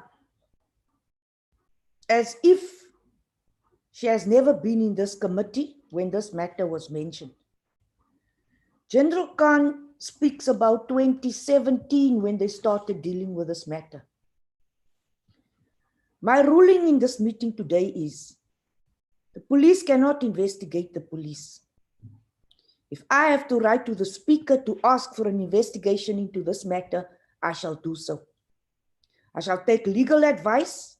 In the meantime, I will ask the speaker how an independent committee can investigate, starting from General Khan to SAPS, and why it has taken so long to solve this matter. Could it be so be recorded? My second ruling is that all court battles must be stopped. It has taken you months and months. I have seen 9 different legal court orders against you, against SAPS. So all your legal battles will stop today. Ngok, now, no. My third ruling is that the General Satole says that there is an agreement. General Satole, you are confirming that there is an agreement. You will all appear before this committee next week, Wednesday. Next week, Wednesday, I expect a plan of action for the implementation of your agreement. If you cannot meet with CETA, SAPS, Treasury, I shall call them to a meeting myself. Treasury, thank you very much for your briefing. I will instruct Treasury, I'll call the minister, I'll instruct CETA, I'll call and write a letter to the minister to meet. If you have to meet with FDA, it will be so. I will follow you on a daily basis until next week so that I have a day-to-day account of your meetings. National Minister, you have directed that the Deputy Minister deals with this matter. I so instruct that the National Minister and the Deputy Minister be seized with this matter and report to the committee next week on the implementation which has already been finalized. I say this in the interest of each and every rape victim. I say this as a mother who has been affected and impacted upon in many, many different ways. As the chairperson of police, I have a serious concern that for 2 years, this portfolio committee has been running around in circles. I can even today, if we are not going to solve this matter, I will write to the speaker to say that I've been misled. The agreement plan for the implementation will be presented to this, what you have already decided on and implemented, because you say you have an agreement. So why is the agreement not implemented? Before you appear before this committee, the systems will be switched on and you will give me a plan of action which you have developed with FDA on how the backlog will be maintained SETA will give me a plan of action when they will be ready. Supply chain management. When we had the report from the Auditor General, I particularly asked General Reed to assist us with supply chain management. If I do not have a positive response from the Auditor General's office when they do appear before the committee, I will ask for an investigation as well. Honorable members, I am not going to be doing the next items. I'll shift the reports, the adoption of the reports and the minutes for next week. If you want me to repeat my ruling, I can do that again. I want it to be investigated why General Khan says, including General Khan, can you please investigate? If the police cannot investigate General Khan, I will write to the Speaker and ask that that investigation takes place to respond to me why this matter has taken so long to be resolved. 2, all court battles will be stopped. 3, your plan of action, whatever your agreement must be implemented. Your plan of action will be presented to the committee next week, Wednesday, including what you have done. By next week, Wednesday, the system must be switched on. And you need to report to me what the system, the weaknesses in the system, and you need to report to this committee how you're going to address your backlogs. SETA, SAPS, Treasury, I want a report from you next week, including your engagements with FTA. Thank you, DG Treasury. DG Treasury, if you did not come to this meeting today, we would have been none the wiser. The presentation of SAPS did not bring us to the crux of the matter. Honorable members, today we got to the crux of the problems in police. We are sitting with a battle of generals. Let it be the last time that I have a battle of generals in SAPS. If it means that we have to really break this impasse, then we shall do so as a committee. We will not be called another committee which met to take resolutions which were never implemented. I do not think you are taking this committee very seriously. And I do not think you are taking Parliament very seriously. This is the last time that SAPS appears before this committee, Honourable Minister, Honourable Deputy Minister. This is the last time you appear before this committee, and I do not get to the bottom of matters. If Treasury did not come today, I repeat, we would have been none the wiser. I would like to thank all members for their attendance today. I'd like to thank General Satole for his team, and particularly the Director General of Treasury. We'll write a report to your Minister, DG Treasury, and we'll continue engaging with your Minister and your Deputy Minister. We'll engage with the Minister of SETA as well as the Deputy Minister. The meeting is closed and adjourned. I thank you. Thanks, Chair. Thank you very much, Thank you, Chair. Thank you, Chairperson. Thank you, Chairperson. Thank you, members. Thank you, Chair. Thank you, members.